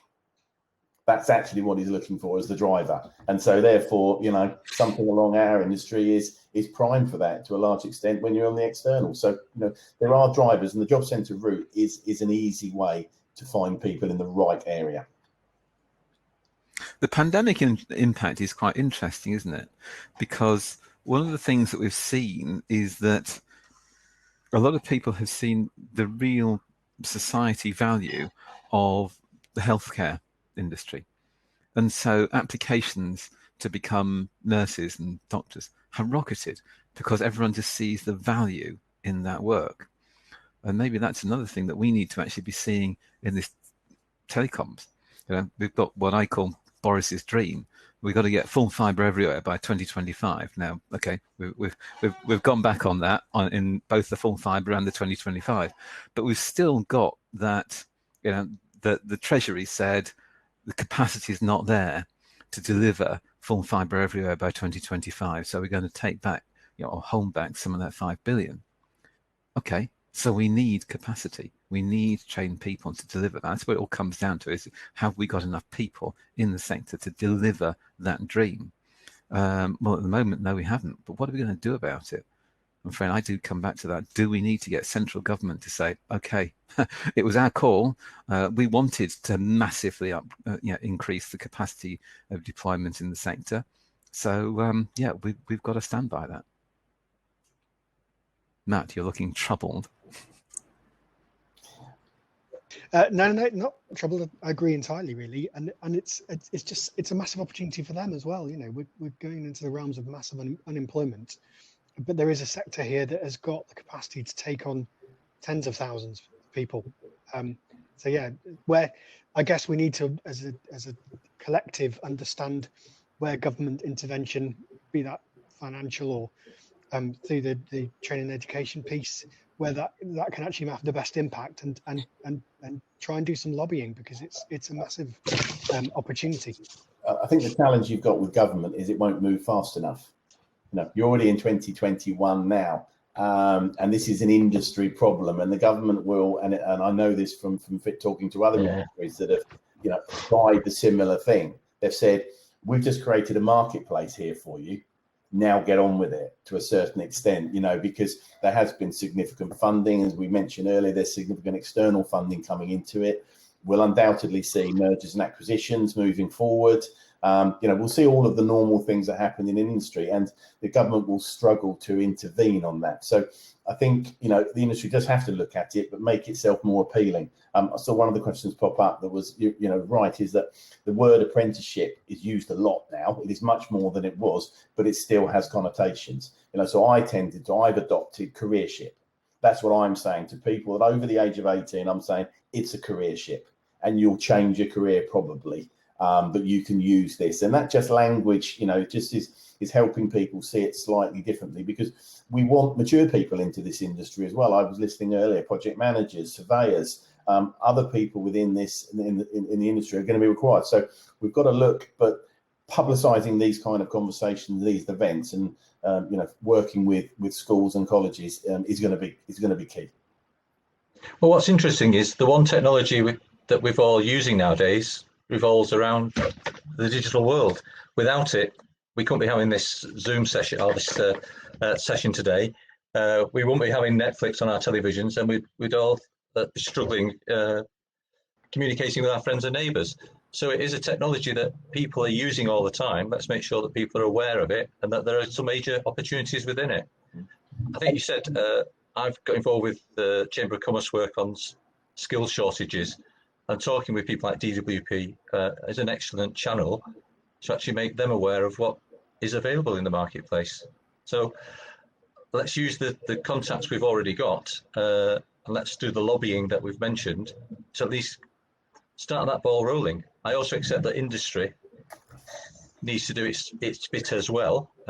We've seen this fantastic growth, and if you do the BTs and the Virgin Medias and the City Fibers as being the tier ones, and others, not excluding anybody else, they're publicising their growth. I see it locally in Yorkshire, that fibre to the home is coming. It's being delivered by these people. Be aware of it. But you don't see them recruiting. Having said that, I am aware of work I've done with the Chamber of Commerce, whereby people in the tier 1 group and tier 2s are talking to the Chamber of Commerce to say, we need your local skills. How do we get them? So perhaps publicising what is available is key to success. And there are, of course, some short, we talk about apprenticeship, there are lots of short courses that get people into the industry and get them started as well, obviously from the SCTE and providers like ourselves and competitors. There are quick routes in, so which does make this industry easier to enter than some others, electrical, for example, and things like that. So we do have an opportunity, and we can steal a march on some of the other industries if we work together. I agree, that's a very good point. And I'm going to bounce into one of the questions here that David Brown's raised, and it's about perhaps he's mentioned the limited number of training companies offering accredited training programs that Streetworks need to offer in different geographic regions. There's also, I think, the issue that I know other people have mentioned to me before is about having PIA accreditation and maybe the lack of capacity. Is that something that is an issue? Is that one of the barriers that we need to overcome? Or is there enough capacity with the organisations already in place that can cope with this hopeful influx of people coming into the industry? Just a perspective from my side of the kind of divide, I guess, is that there's lots of capacity out there UK wide. So if you're an employer and you've got people on your books already, you've got the capability to send those people to wherever that centre is.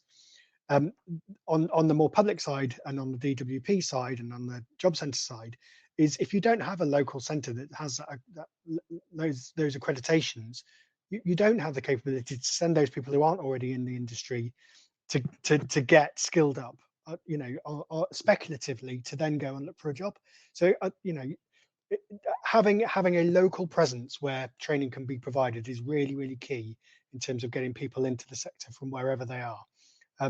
If you're a company with a workforce already, you've got the capacity to send them wherever.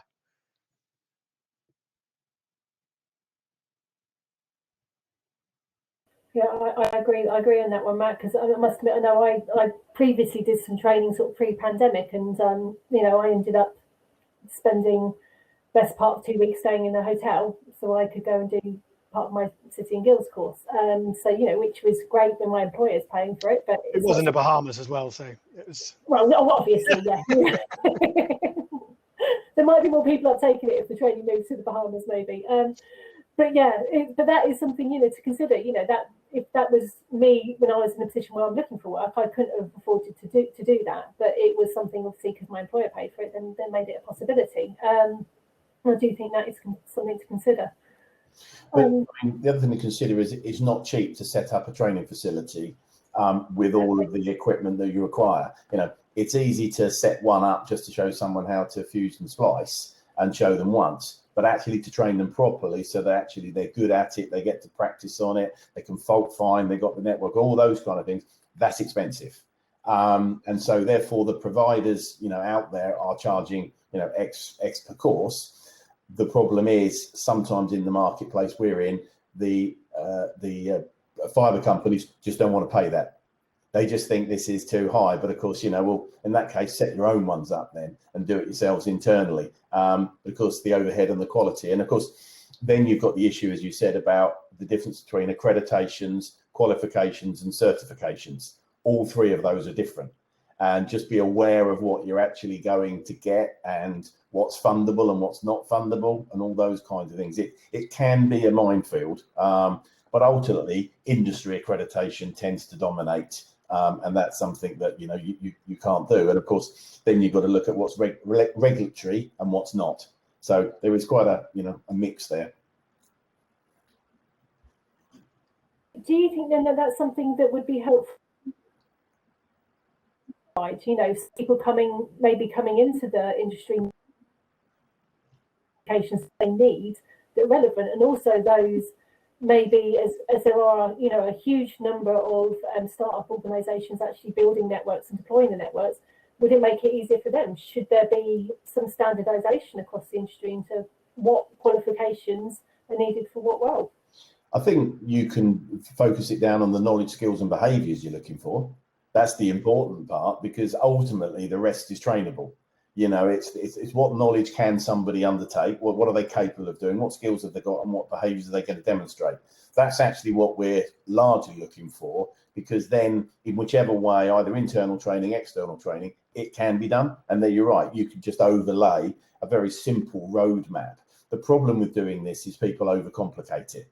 They start to look for the perfect engineer, the perfect fibre engineer, rather than what can I get out on site that is productive, safe and doing a good job, then we can upskill them further. They're two different things there, and that's what you've got to look at, because if you go for the full-blown fibre engineer, it just becomes too difficult to find those people.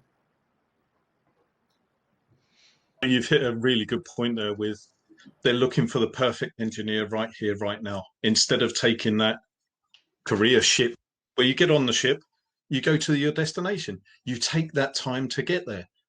There's no perfect engineer. It takes years and years and years, and you still don't become the perfect engineer. After 30 years, you're never going to be the perfect engineer. So this is more of, we need enough to get them in. And it's sort of flagging the points. Where do we need them? Do we need someone that can splice fiber? Do we need someone? These are the areas that we need to start highlighting and getting people through in that sort of, yeah, we need someone to splice. We need someone to do this, and building it up slowly. The full blown, as you say, is never going to happen, is it, Andrew? Happen, and it's not necessary in many cases. You know, organisations need a mix of people. You know, that's what makes organisations diverse and really good. So, you know, that's the thing to have a look at. But keeping it simple, you know, Frank and I have talked in the FIA days about many things, is we overcomplicate these things sometimes, because when you break the industry down, it looks a bit simple and you're thinking, well, that's not very exciting. But actually, let's just keep it simple and get people, train them, get them earning a living, and, you know, and then allow them to grow into the industry, and maybe look at partnering with other industry sectors, looking at those, because you are going to have a number of engineers in 27 that are going to need to move on. Not everybody, of course, but it will be there. And those other industries are looking for people, and you could start to build some sort of mapping processes between the two sectors, 2 or 3 sectors, and that might be an interesting opportunity.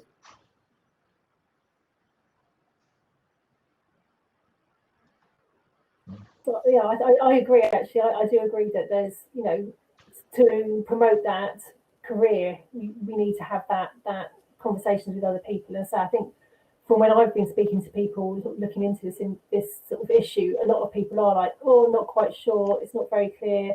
We need to perhaps make it a lot clearer. In terms of, I'm going to bounce back onto this diversity thing. I think how can that be sort of pushed out there a bit more? And I think also, you know, I want to really talk about this with the recruitment panel as well later, but how do we get different demographics into this industry? How can we sort of put in maybe more females, other ethnic groups into the industry to diversify that? Because you know, even myself from working in the industry in 20 years, I can completely classify the generic people that I come across on a day-to-day basis. You know, what else can we do? You know, when I did my City and Guilds course, there was 14 of us, and I was only female. You know, and I'm fine. I've worked in this industry for all of my working life, so I'm completely used to it. But that, you know, could be really, really daunting if you're not used to it, coming from a industry that maybe is a lot more equal in genders, or even sort of female-dominated industries. You know, then that would be something to ask someone to do some training, and everyone else is male or something like that. Any ideas? Well, the challenge with diversity and inclusion is that you really have to go right back into, you know, 7, 8, 9-year-olds, and you've got to start talking to their parents at that age and influencing their parents. You know, most of the research and studies show that career paths are suffer unconscious bias from fathers and mothers, and they will dictate, in many cases, what is an acceptable career path for little Johnny or little Mary. And so, you know, that might be just something too big. Everyone talks about these things, but for this sort of sector, you've got to take it telecoms wide and say STEM subjects to start with are interesting, and then I want to follow a technology route and those kind of things. So that is a massive issue. But you've got to go back into schools ultimately to solve that, because that's where the diversity and inclusion will start to be overcome. If you're trying to do that at the apprenticeship level, for example, very, very difficult. People have made their pathways. I mean, the other thing that will change it will be T-levels.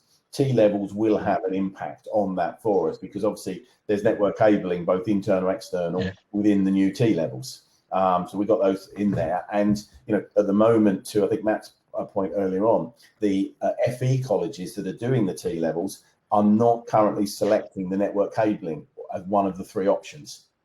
They're doing IT because it's cheap and easier to deliver for an FE college than what actually is needed in the area. So what colleges have got to do, and with the whole inclusion, is to try to make FE colleges, which the new white paper has done, more in touch with their local area. And the thing is as well, that will change, and that will have changed here because of the rollout. Now there is massive work in the FE colleges area that they didn't know was coming 2 years ago. So T-levels is another way of getting people into this industry, because they're being delivered as from September. And that will help with diversity and inclusion. I'm just wondering, can anyone explain what T-levels are, just in case people in the audience aren't? No, I personally have seen some adverts on TV, I think, about them, but that's about my limit of the knowledge of them, really. Yeah, I can. So we're talking. So T-levels are technical levels, and they are the equivalent of A-levels. So you have academic A levels, and you have T technical levels. And the idea is that one T level is the equivalent of 3 A levels, just by the way that it's structured. It's a 2-year program, so it effectively ends in a BTEC or a T level qualification. The government has created a whole number of pathways, and there is one that suits us, which is the Digital Support Services T level, which is being taken on. There's 103 colleges in the country taking on digital T levels. It comes with a work placement, so it's the opposite in actual fact of an apprenticeship. The apprenticeship obviously has 80% working, 20% on the job. A T level has 80% learning, 20%. Sorry, the other way around.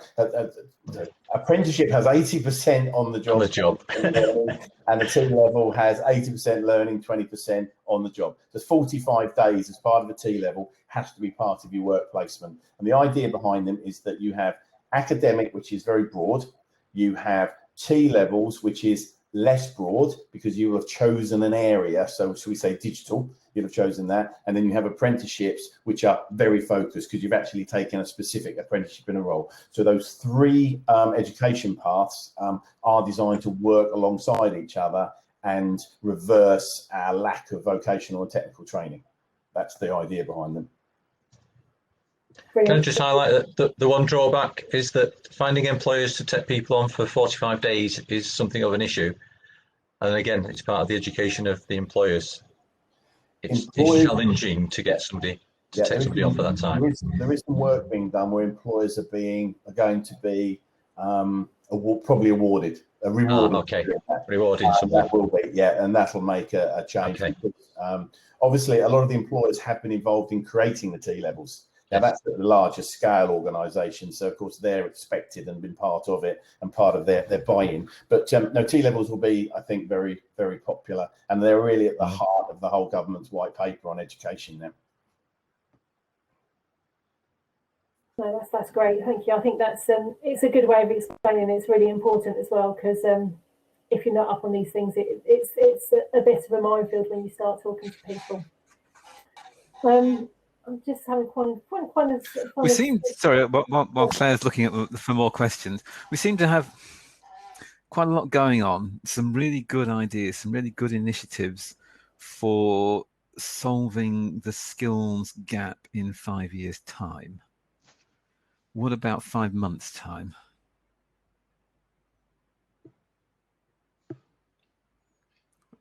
That's alarmingly quiet. Well, I think the beauty of I think Andrew said earlier, you know, that you can do short courses, and which will get into the industry and earning money really quickly, and that's perhaps something we're not telling people enough about, because you know there are people that are in the very short term going to need that career change, and actually there can't be that many sectors that you can become fully operable so quickly, I guess. So it probably is something we need to make a lot more of. And I think question: does anyone know? Can people take part in those training courses while they're on furlough? Yes, they can. Yes. Excellent. Because that seems like a fantastic opportunity for everybody, doesn't it? I mean, the other thing is the military is not going to solve your problem.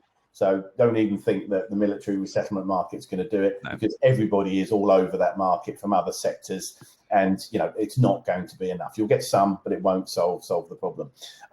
The actual issue is, are organisations willing to pay for those short courses for people outside of government funding? That is the reality of it, and finding the people. So they're the two areas that you've got. There is capacity in the UK. It may not necessarily be quite in the right place, but there is training capacity across the UK.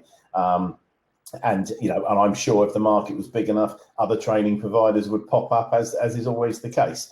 But there is capacity, but it's actually whether or not the big players of that are willing to fund those schemes.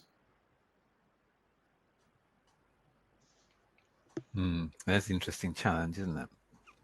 Because it all comes down to who's going to take the risk to put in place the courses, to deliver the capacity to do what we need to do. Well, I think there's a lot of capacity already there. There's a lot of capacity that's underused in that marketplace. There's probably, I don't know, 15 training providers in the country that are probably delivering that.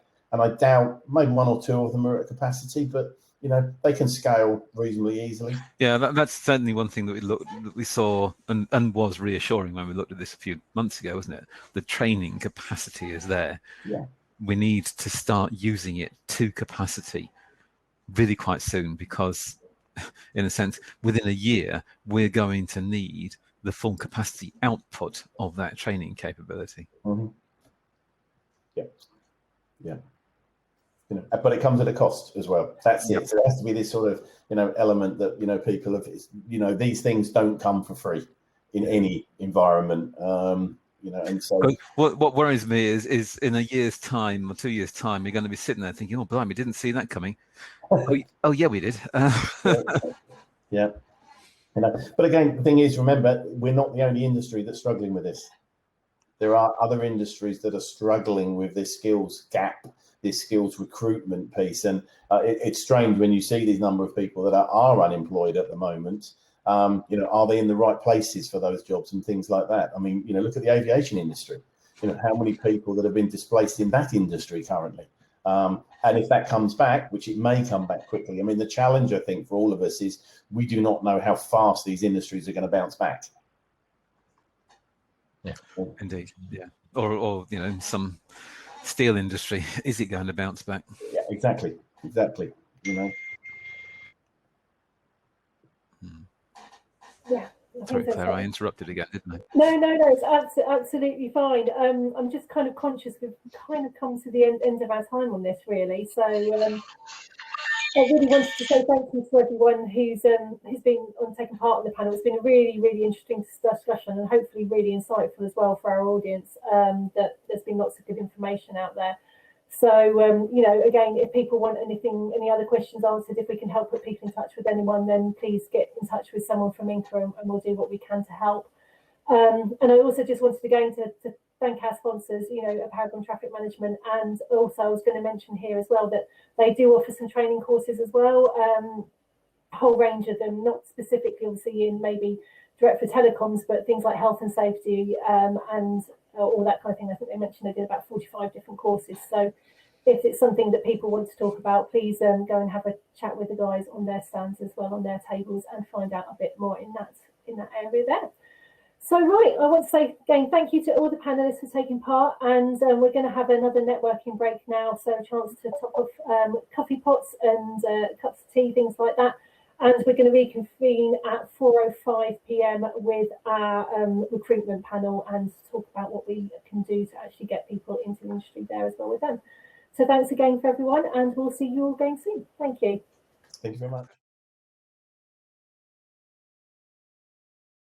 And final panel of today's session. So today we are going to now be looking at recruitment during this panel discussion, and talking with some people who are either recruitment agents or also work in HR for some of the network operators. So just before I invite them up on stage, I just want to go and thank and mention our sponsors, Paragon Traffic Management. So and Emilio are available on their tables and around the networking tables to have a chat with everyone. So please go and say hi. And there is going to be some final networking sessions after this is finished. So just to give everyone a chance to have a final catch up before today is over. It's just a shame we can't do it in person over a nice glass of wine or something. So yes, so moving on now, we're going to invite the panel up on stage now. So Lucy will be sending those invites out so they can join me. So here we have got Emma from Fibre People. Yeah. Here also we've got Chris from Manpower. Hello. Hello. Richard from Airband. Hello. And finally Lewis from County Broadband. Hello everyone. And James is going to be joining me up here on the stage as well. Afternoon all. You'll be sick of me and James by the end of today. Afternoon everyone, and thank you for joining us for today's panel. So how we are looking at recruitment. So we've had some quite in-depth discussions during the other panels about what we can do to address the sort of potential upcoming shortages. So you know, you guys really are on the coalface, I think, seeing this. You're out there looking to fill vacancies and sort of find the right people to go out there into the great UK and build our fibre networks. So anyway, I'd like to give you an opportunity to introduce yourselves first and just say a bit about who you are and any sort of your big issues that you're facing. And again, I'll just, for ease, work around the table as I can sort of see it. So Chris, would you like to go first? Good afternoon all. I'm Chris Sinclair. I work for Manpower UK.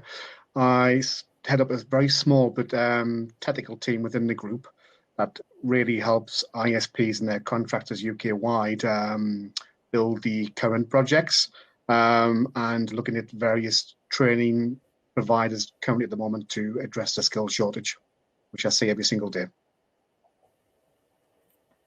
Great, thank you, Chris. So Emma? Came off mute. Hi, I'm Emma. I'm founder of Fibre People. We recruit into the industry. We went live June last year. Same as Chris, seeing it every day, the shortage of people to go into companies to find them and try and find creative ways to recruit, work with the companies that we can on a kind of consultative basis to help them develop their internal processes to bring people in and work transferable skills as well. And we also champion the Women in Fibre initiative to try and encourage women into the industry. Thanks, Emma. Lewis, would you like to say hi? Hi. My name's Lewis. I am the Director of People Operations at County Broadband. We have, as you've heard, a lot of different internet service providers gone through quite a large amount of growth recently. We moved into a full fibre solution about 3 years ago. When I started, we were about 25 employees. We're now up to about 110. We're looking to pass just under 200,000 homes by the end of 2024. So not, small plans. And I guess it's an interesting one for this panel because recruitment, especially in terms of kind of the right person, it's like, what is the right person? The right person for me 2 years ago, we were 25 strong, is very different to the type of person that we're looking for as we're looking to expand our own business. So it'll be a very interesting topic to cover, especially from a recruiter's perspective. Great, thank you, Lewis. And finally, Richard. Hello, Claire. Thanks for that. So Richard Orme from Airband. I'm the HR recruitment officer. So been with them not too long, from March last year. I think when I came on, there was about just over 100 people. And to date, I think we're at about 235, and the plans are to be around about 350 to 400 by the end of this year. So it's going to be a busy few months. I think the biggest area of concern we have is like everybody has said, is finding that talent and finding those that resource, whether it be the guys and the gangs out in the field, or the fibre engineers, the project managers. There's a big array of different talent that we've got to find. Definitely, thank you. Yeah. So, so just to sort of open up this discussion this afternoon, I suppose I'll start first with Chris and Emma. I'm going to bring this back to some of the questions from earlier. Do you find there's more issues in certain geographic locations within the country, or is it just the same sort of countrywide that there's a shortage, or there's real problems recruiting the right people for the jobs, really? I said ladies first, so go on, Emma. Yes. I would say I find it pretty even across the country. So when we're sourcing, I would say that we've definitely seen a shift from London, so where a lot of talent was coming into the M25, because you've got so many new providers and growing outside of that people aren't travelling into London so much as they would. So I've definitely noticed a shift there when trying to source people to come into London. And I'm wondering if COVID and people that we used to travelling in all the time, maybe that will be a shift. So I think that's something for companies to be thinking about, but actually retaining the current workforce is actually how that going back to work and getting back everybody in is how to work with them and to make sure that kind of policy coming back is quite is inclusive, and they're considering that because people have a lot more choice now. And I think a lot of people are shifting away from that hour-long commute every day each way as well. So I think, yeah, that's something I would be looking at. And I think from my perspective, currently at the moment, I might have around about 20 to 30 fibre engineers for a couple of alt networks and a tier one contractor, predominantly all within the home counties. That seems a bit of a, an area where there is genuinely a lack of, available candidates now. On the flip side, we have different parts of the UK where there's an abundance of, people who are wanting to work elsewhere, offer for a better company, really. But sadly, the way the market's going from contract to ending with IR35, it's permanent opportunities. Really, mainly now, people want direct staff. You can't have someone based up in Aberdeen that, you could place in Slough tomorrow as an example there. So there's definitely a bit of a divide, but there is a good batch of skill sets UK-wide at the moment, and, hopeful that we can, build a new generation for networks to develop themselves, really. The really interesting point actually is, that there's a lot of other things coming into play. Hopefully, coming out of the pandemic, that has maybe changed certain people's attitudes towards work, but also linked in with the IR35 coming. Well, it does put a certain shift.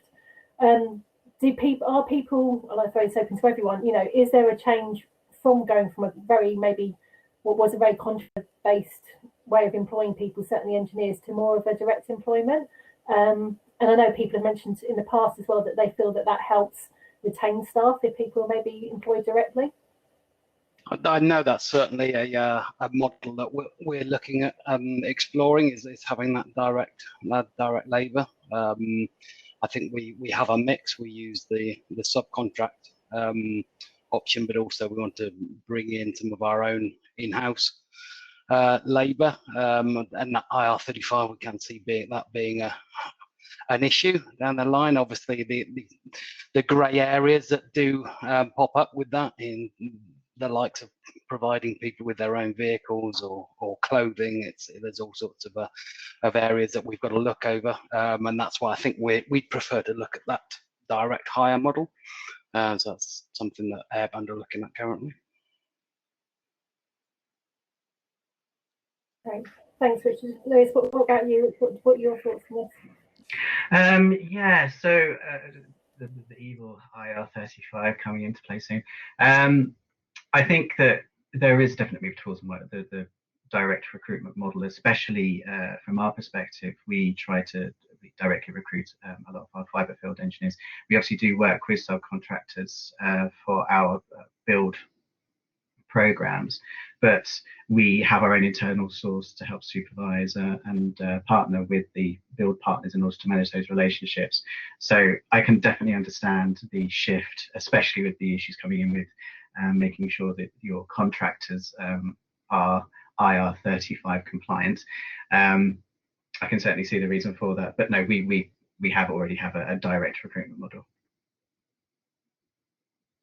And I just wanted to quickly add something. I think that the biggest is a barrier. I'm not quite sure yet, but if I've got to go and find 6 fibre engineers for a potential client there, and they've got the contractor mentality, it's spending a lot of time, a lot of not going to say valuable time anyhow is full there, but it's convincing them that if a contractor could be earning silly amount of money every single day, on a day rate, a card rate, or price work, that to take a directly paid monthly pension, cars, bonuses, you name it, there's still that stigma that they're going to get stung, that they're going to earn more on contract, and it's wrong. It's about convincing them really that permanent is the way forward, hopefully, that there is companies will invest time, money, effort into you, to give you upskill your career and a career path.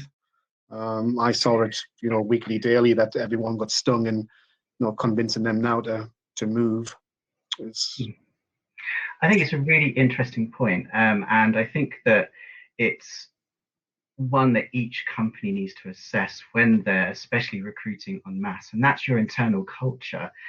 We talked about changing the stigma attached to careerships, you know, the perception, unconscious bias that's still present in, you know, a recruitment stage, not necessarily just, you know, kind of going to the parents of 8 and 9-year-olds. People within the business may have their own unconscious bias, and that may lead towards different recruitment strategies or internal ones. But I think what you need to do is you need to identify what the employee experience is from a company perspective. What are you offering that person? What is their career path? How much are you looking to develop? What do you have in place to develop that individual? What are your long-term plans? You know, those things you should be clear when you're especially employing people, you're right, that are used to receiving a certain package. But they need to understand they're joining you for the long haul. You know, what do you do to have them involved in the journey? How do they stay part of the business? You know, all of these things when you're looking to engage different people. And it's certainly things that we've had to look at when we're looking to retain as well as attract talent. Just going on from that as well, there's some making everything transparent to the contractor, showing this is what actually the package adds up to, but also taking into consideration a lot of them will go from weekly pay to monthly pay, and even just managing that for them. So okay, we can run a payroll so it's 2 weekly to help you get to that stage and things like that. So it just makes it more for that employee experience. They're not having to go from, hang on, I've gone from 1 week, get used to getting a weekly income to now a month, because that's a really big barrier for some of them, because that they are not in that position to save and do anything like that. So I think just having that consideration just to help that employee experience and bringing them on board, it shows that you're thinking it from their perspective as well, and not just what the benefits can be from the company, which is what people will buy into and want to do. Definitely, you should have the supports in place, and you should address any concerns on a case-by-case basis. I think that especially in the current climate, people are in very unique circumstances because of what's happened, and you need to be open to that. We were talking about looking at skills in different areas, you know, transferable skills. We recently did a piece for Careers Week, and one of our staff was a 999 call handler, and now she works in our corporate services section, dealing, you know, the fleet management, etc. And you know, it's, you know, you need to be flexible about those transferable skills. You need to be open, considering the current job market. That's not always going to apply to every single role, and I think we need to be clear that it would be lovely, you know, that ballerina that's retrained into cyber, which had very mixed response from people, especially in the arts section. You know, we need to be very careful in terms of roles that do require some specialism, do require certain training, and that's when you look at the training programs, the careerships, ways of entrances. And I think that we've had some really good discussions in the previous panels about those kind of programs and where you can source them, and hopefully people watching this will now have ideas as to avenues they can go. But I think that, yeah, you can't, there's no one size fits all anymore, and there never was really. It's just about being flexible and taking into consideration individual circumstances, and that's across the board with recruitment, I think. I think that one way to tapping in is we're seeing lots of companies that are making big layoffs as well. What HR people can be doing and people teams can be doing is actually reaching out to their HR teams, because they put together redundancy packages and things like that. So actually using it as a way, and you'll go out to however many of their people that they're making redundant as part of that to help them. So that kind of grows into that, taps into that pipeline as well, and opens up the jobs to people. So it's just, I think, using initiatives and looking what's out there and seeing any opportunities, and just keeping an eye on what is going on in the market constantly. Yeah, we're actively targeting people who have customer service experience from a retail background, and for trainee telecom engineers, one of my clients, we've got about 300 roles at the moment currently for them, UK wide. So we actively saying, look, you know, unfortunately you are casualty, not just because of COVID, Brexit, and thing, the way that, you know, the world times are changing, and you know, we are finding that they're making really good telecom engineers by having, you know, good customer service background, and customers key, you know, for all networks and ISPs. You know, without them you wouldn't have nothing to build. So there's a genuine, and we'll hark back. I mean, it's been great this panel today, all sections of it, and everyone mentioned about, you know, skill shortages in different sectors there, and there is a general lot of people who want to work in telecoms.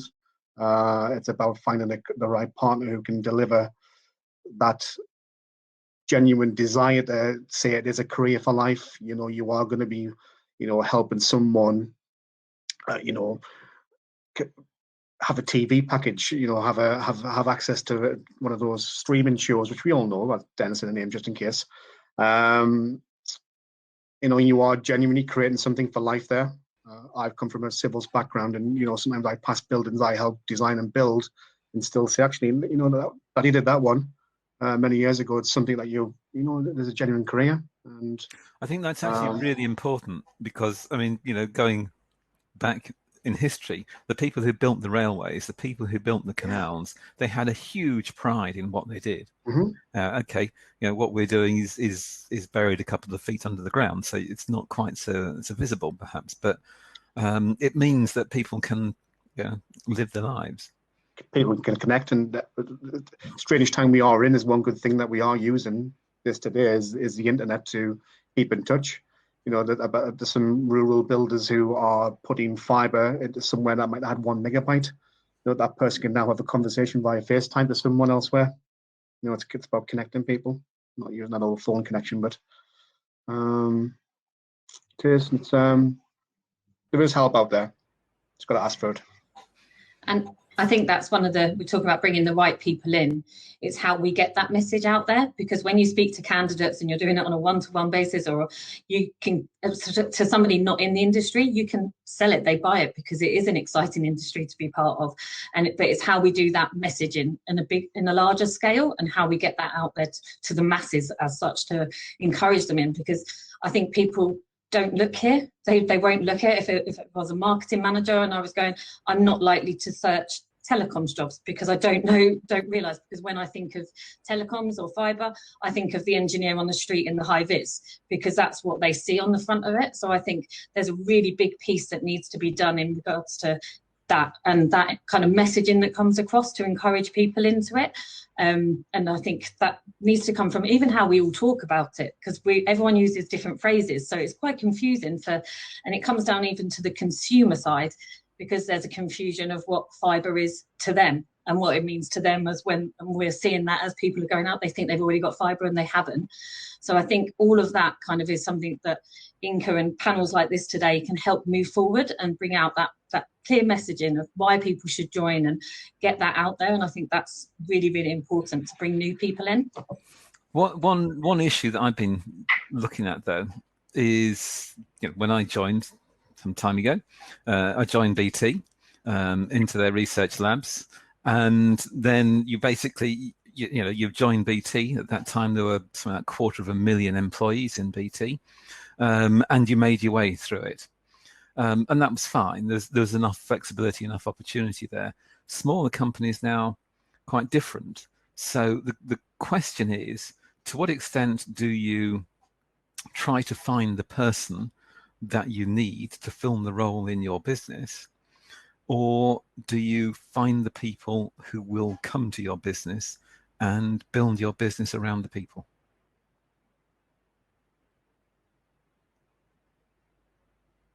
Go on, Lewis. It's a very interesting question, actually. I think that they kind of work kind of in conjunction with each other to a certain extent. Of course, you're going to want you're going to be wanting to find the right person that's going to fill a gap. You know, that's the whole point of identifying roles. You work on your strategies, you look at your organization charts, you say, right, in order to complement this team, we need to create this position. But it's not just putting a person in a role. You want to have someone that's going to take your business forward. So it's not always just a job spec and a JD.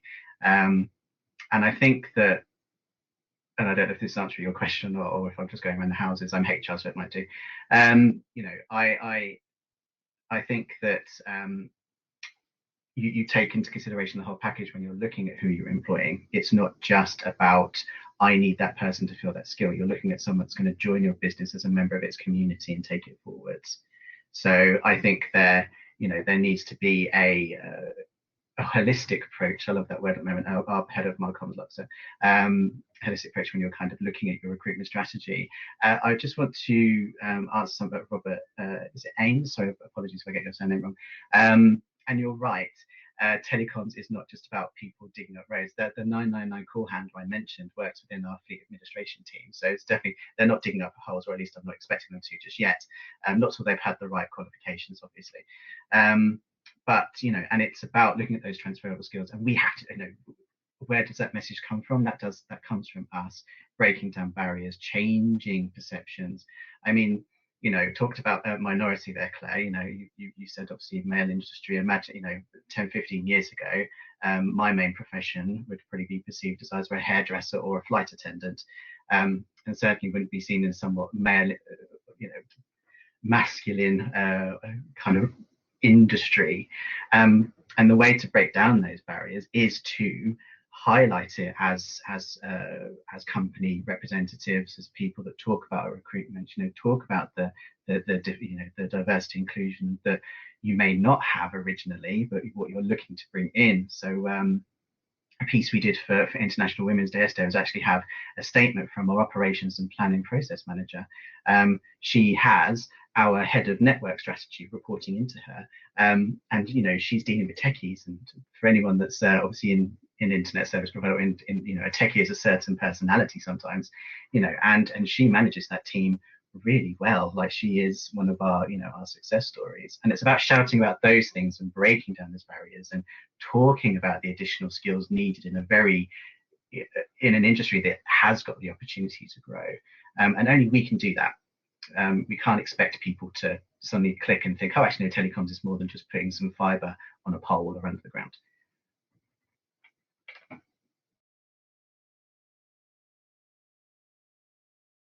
Richard, what are your thoughts on that as well? We'll bring you in on this and stuff, and see you know. In regards to James's question, is this? Yeah.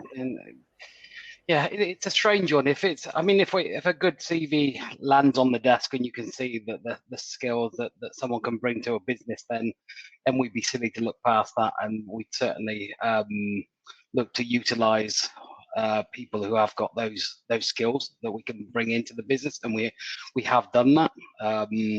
So it's not just a case of, like Lewis said, there's always going to be the roles that we have to fill to deliver. But when we do get candidates that do, as I said, land on the desk and they do show promise and they're a good cultural fit for the business, then we will look at maybe making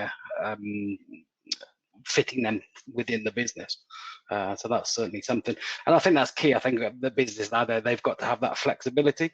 Every business out there, it's all about the diversity and the culture. We spend a lot of time in our onboarding process to make sure those people feel welcomed right from the moment they're made that job offer. It's very easy to lose somebody within the flick of an eye. That's why I think it's so crucial that the onboarding process as well is done correctly. So we concentrate a lot on that, but a lot of time and effort into that to make sure. And the industry is so small; everybody knows everybody. They all talk. I quite like that. Apparently, there was a measure in the late 80s. To judge the quality of a company and its sort of HR department, of how many people didn't make it back after their first lunch break. They realised they made a huge mistake and weren't even prepared to go back after lunch. So hopefully we've all kind of like moved on a bit from there. I would like to say that we've got a good percentage of people that come back from their lunch break, James. Excellent. Yeah, first weekend? No, never mind. Chris, I will actually, I was going to say quickly, back Lewis up on that one, touch wood so far, the candidates that we do place seem to stay there now. Years ago, you would see, you know, Richard touched it as well, hopefully, you know, in board and process, but I think clients now are really, it's, you know, candidates are key. So it's a case of, you know, once you've got them, you cut and roll them, and, you know, hopefully you'll have them there for many years, not many months, which used to be the case probably 3, 4, 5 years ago. You know, invest in someone and it's they're aware. So, Chris and Emma, then, back to that question from your perspective, though, Emma in particular. Can you recruit someone to the company culture, or if you put someone that you think might be a good fit for that company but doesn't match the job spec, are you going to be laughed out the building and told to go away and do it properly, or will people listen? I'm actually really fortunate with the clients that I work with, that we have that consultative relationship that we do. I've been doing a really big recruitment piece for one company, and it really is for them about the person fit. So it's been a dream, because it's not just about recruiting for somebody that's got the skill set.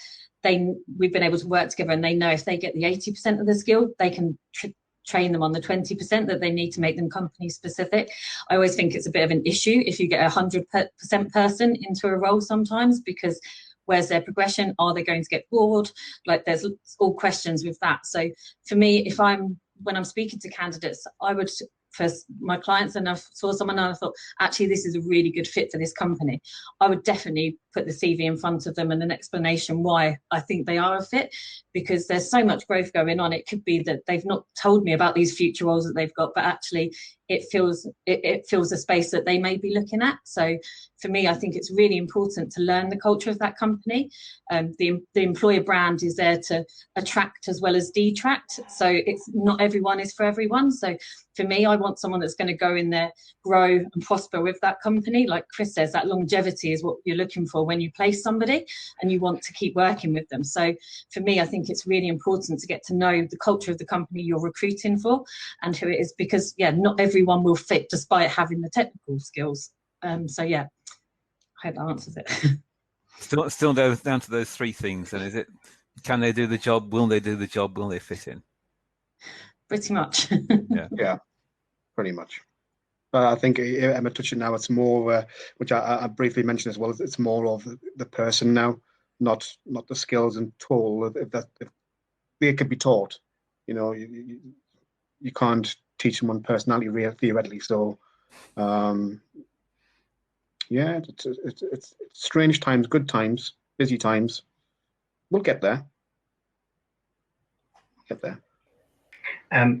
One thing, talking about the employee experience, so studies, and obviously it's good to keep on top of a changing candidate pool. People's priorities change, don't they? If you talked about 10, 15, that's about 15 years ago, it was about kind of your package, kind of your pension and stuff like that. Before it's about salaries, but now, especially with millennial workers, they're looking at, and I've said it earlier, about the employee experience. So they will look at your company and they'll look at, okay, so what do you do from a corporate social responsibility perspective? Are you sustainable? Do you subscribe to these different, ideals or ethics, which they try to prescribe? So the methods you have to think about and be creative about to attract candidates change. And it's not just about giving someone a price tag, although to be fair, the price tag is important. Let's not be crazy. But there are things you need to look at from a culture perspective, and this is something, speaking from experience in what's been a very rapidly growing company, that sometimes you don't necessarily remember to look at, because what you're focused on is delivering, and you forget actually that you've got those people there. I've been quite lucky that my CEO is very passionate about people and the culture. Some of you may know him, Lloyd Felton, very vocal. And so it's having that support, and I think that's really important. And you could reinvent the wheel in terms of recruiting people, making sure your job descriptions are up to date, ensuring that you're very clear and you've got really good relationships with your agents when you're going out to market. But there are also the smaller things as well that you should, looking at those out the box ideas when you're looking at attracting people and what people are necessarily looking for. Yeah, I agree with that, Lewis. And there's areas that I think have been forced upon us, certainly during COVID. One of those is being that flexibility to work from home. I think before that, when I was recruiting for a role, certainly for an office-based role, we'd be looking within half an hour to an hour drive of the office. We don't have to now. We can expand that to go UK wide. They can be based anywhere in the UK, and having that flexibility. And again, that's more candidate attraction as well. They like that option of being able to work from home with occasional maybe one day in the office a week. that's a big selling point now for people out there. So so yeah, coming down again to those, like Lewis is saying, that the benefits and making sure even that you have good scores on Google and Glassdoor and things like that. The candidates will go and look at that. They look at your Facebook pages, they look at your Instagram, everything. They do a lot of research nowadays, the candidates. So one of the major things that sorry, I'll shut in a second.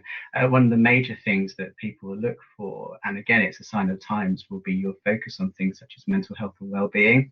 And Helen mentioned earlier about having that focus on them. It is a big risk. It is a big health and safety risk that's been identified as a result of this pandemic situation. So one of the things an employee may look at, or a potential hire might look at, is, okay, what do you do from a well-being perspective? Do you have flexible working? Do you have employee assistance programs? And it's these things that, if you were looking about, 10, I keep saying 10, 15 years ago, like it was the good old days. If you're looking earlier, it was, those kind of things. It was just a case of making sure that person's got, the right holidays, making sure they've got their pension sorted and they've got maybe a bonus at the end of the year. Nowadays, it is a lot more of a overall experience approach when you're looking to recruiting people.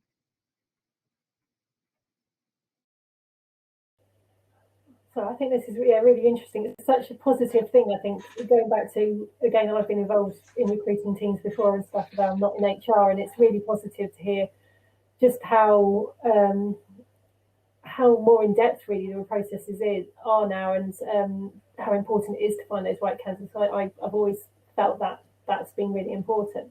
I was just going to shift slightly. I want to shift slightly over to partly answer one of the questions that's come up in QA, and that's really about where do we engage, attract people into the industry or do some recruitment. Frank Fleur's asked, do you use DWP or job centres to advertise job opportunities? How do we, I suppose, I'm trying to think about how we push our reach out of the telecoms industry, because as someone mentioned, we all kind of know each other. It's quite incestuous. Everyone a lot of people move around, and you kind of ending up knowing everyone. So when you go to a conference, I know most of the people there. But how do we get that fresh blood in? How do we push out those barriers? So I think to quickly answer Frank's question there, yes, I'm sure Emma will use certain job boards as well. There, Manpower Group, we do use a DWP job centres, different boards there. I'll be brutally honest, at the moment, some of them are just ticking their box exercises. So people just tick the box to apply for, a project manager role. So the whole point of having the consultants is that we go out and find the candidates who aren't on those boards, who aren't there. So there's a flip side to both of them, really. And the other question you mentioned there, what are we doing about it? It's hopefully, I was kind of hoping to be a bit of a point where I could drop something nice on everyone today, but legal says not just yet, Chris, Manpower legal team, where we are just waiting to say, look, there's an opportunity here for, associates to get a chance to start telecommunications work. That's where you'll find them. Again, they could be passive. There could be someone who could be working in Next today, as an example there. But then, working for County Broadband tomorrow, or Airband, as a back office staff, which is great. What Richard mentioned, he said, you can have anyone working from home now that can support in a admin back office support role. It's a bit of a shame you can't have the build crews and fibre engineers to do the same job, because I'm a bit like a jigsaw at the moment. I've got loads of pieces, which are candidates that I can't complete the puzzle because they're in the wrong area. It's just geography does play a big part in it as well. Yeah. We do work down in Devon, which is can be a real pain to find for. But then the jobs we have more West Midlands, we'll find slightly easier to recruit for. But we like to invest a lot in training and upskilling and encouraging people within the business to apply for roles and look to upskill within the business. Again, it keeps them from looking elsewhere, keeps them happy within their job role. So yeah, anything from universities, having a relationship with universities, colleges, ex-military, It's just keeping a look at different options that we can use as talent pools to train people up and bring them on board. And again, women within engineering, we'd love that. We've got a lady we brought on that's trained up now as a fibre engineer that we're very proud of, and we want to encourage that and try to encourage more women to join the business as well. I suppose a good thing you mentioned about there being in military is the CTPR and Manpower Group company. You know, there's still plenty of applicants there, of candidates there, sorry, who, you know, currently it could be a royal signalier, you know, perfect to go into telecoms, you know, when they come to the end of the service.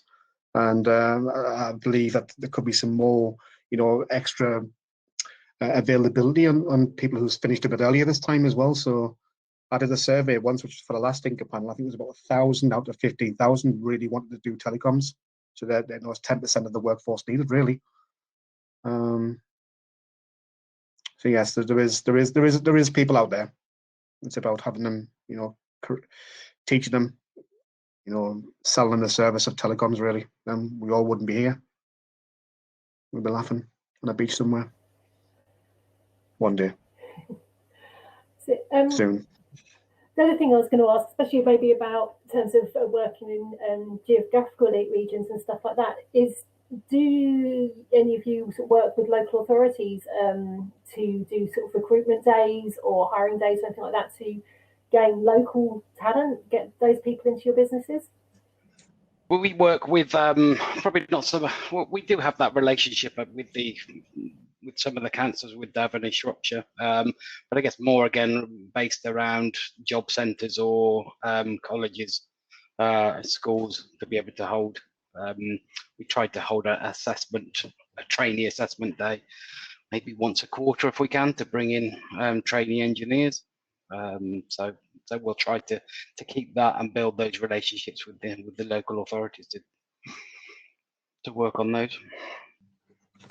I have previously set up those schemes a few across London, working with those councils, and it's really good to work with those employment teams as well. Also, it covers your CSR bit and your social value that you're adding to those contracts. So when you're trying to get better permission to go and dig, if you're doing the nice stuff on the side as well, it tends to build those relationships as well as doing something good for the community. And also people take a lot of pride that they're going to be digging up where they live potentially, or they're going to be installing in the street where they've grown up and things like that. So I think there's a real benefit from that side of it, but it depends on the training capacity of those companies to bring that, to be able to do that and manage that and develop those people.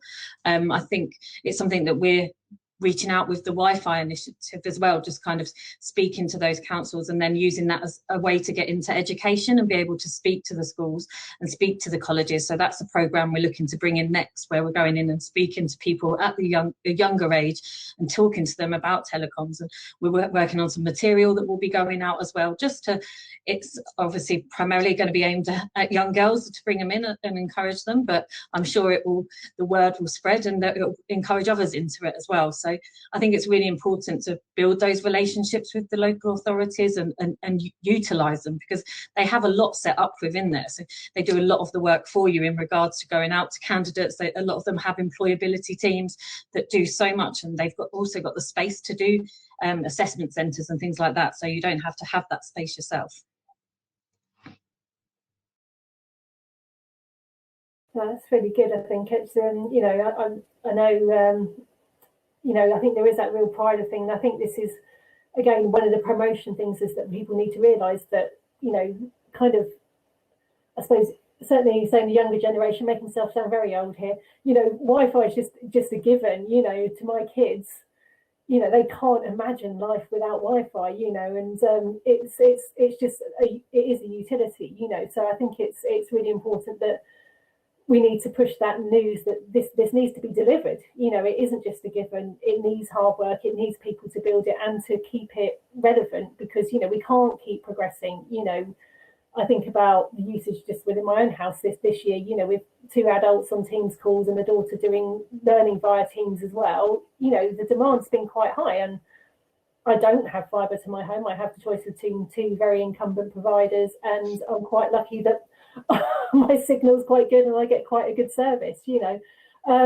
but I know for some it's been a real struggle. But I think that's, to me, that seems like a real good advertising tool, is the fact that you can make a difference to where you live, or you can make a difference to people keeping in touch with them. My 83-year-old father finally got, at the beginning of the pandemic, got hooked up to broadband for the first time ever, you know, and now my kids can video call him, and it's made such a difference, you know, and those things are really important. And I think that's a real, to me, looking to change industry, if I feel I can make a difference, that's really important. So I think, and there's something that, you know, potential people can use, which I mentioned. It's one of my selling techniques. You're going to make someone's different. You're going to improve someone's life. It is the fourth. Was it air, water, food, and now broadband? Really, you can't live without it. Can you imagine if we didn't have this? Fifth utility. Strangely enough, actually, one of the interview questions we have with our customer services team is and talk about kind of like transferable skills. And actually, I am not a 20 years telecoms industry person. I actually come from a hospitality and retail background myself. So talk about transferable skills. I must admit, I had to learn a few things, but got there. Is, you know, how do you resolve probably the majority of customer queries when they've got an issue with their router? And the only answer we look for is switch it off and on again. Because, you know, and everybody knows that. And even you probably speak to your kids, Claire, and they probably know to switch the router or reset the router or something. And that's change.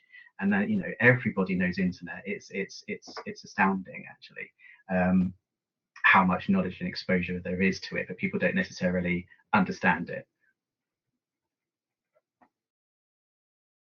I think it's those stories as well, where you can show the life changing that's happened to a customer as well, attracts people in.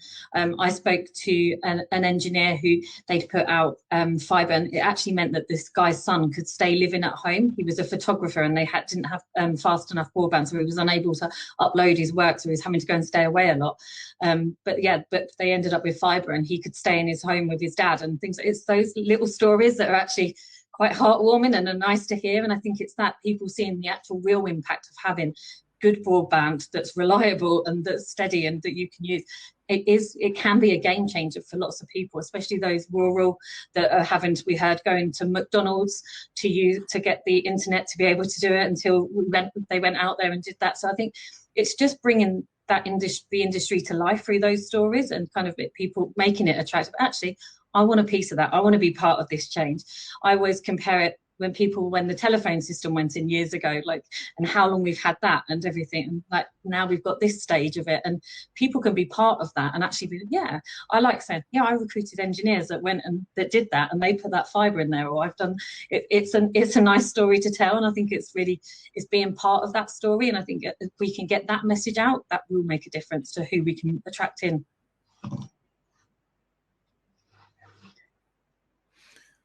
I think that's going to increase as well. We're starting to look at, you know, sort of health and social care and how we're going to sustain that in, you know, as we go forward. And clearly digital transformation of the health and social care is going to have to happen. It does get slightly alarming against what Lewis said, though, because if that goes wrong and you have to switch it off and switch it on again, I'm not quite sure how well that's going to work. But I guess we'll cross that bridge when we get to it. It's even how it's helping COVID, though, with GPs being able to work from home and having video conferences and chats with people that are in their patients and so on. So I think it's all those little things that we take for granted, but actually a big game changer to how we go about our everyday life. And it really is, it's just making it relatable to individuals. That's actually a really, really important thing that we're going to have to look at, because people sort of say, oh well, people don't really need full fibre just yet. We don't need, you know, a gigabit.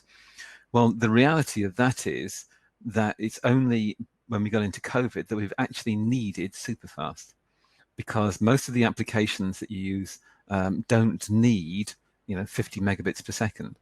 The most demanding thing that you've got is high definition video conferencing, and that's what you need if you're going to really engage properly with your doctor. To start looking at, they can't use some blurry image like I've got with Emma. You know, that's not going to work. You know, you've got to have proper high definition. I don't know what. Interesting to see what broadband connections people have got. Always moan about these.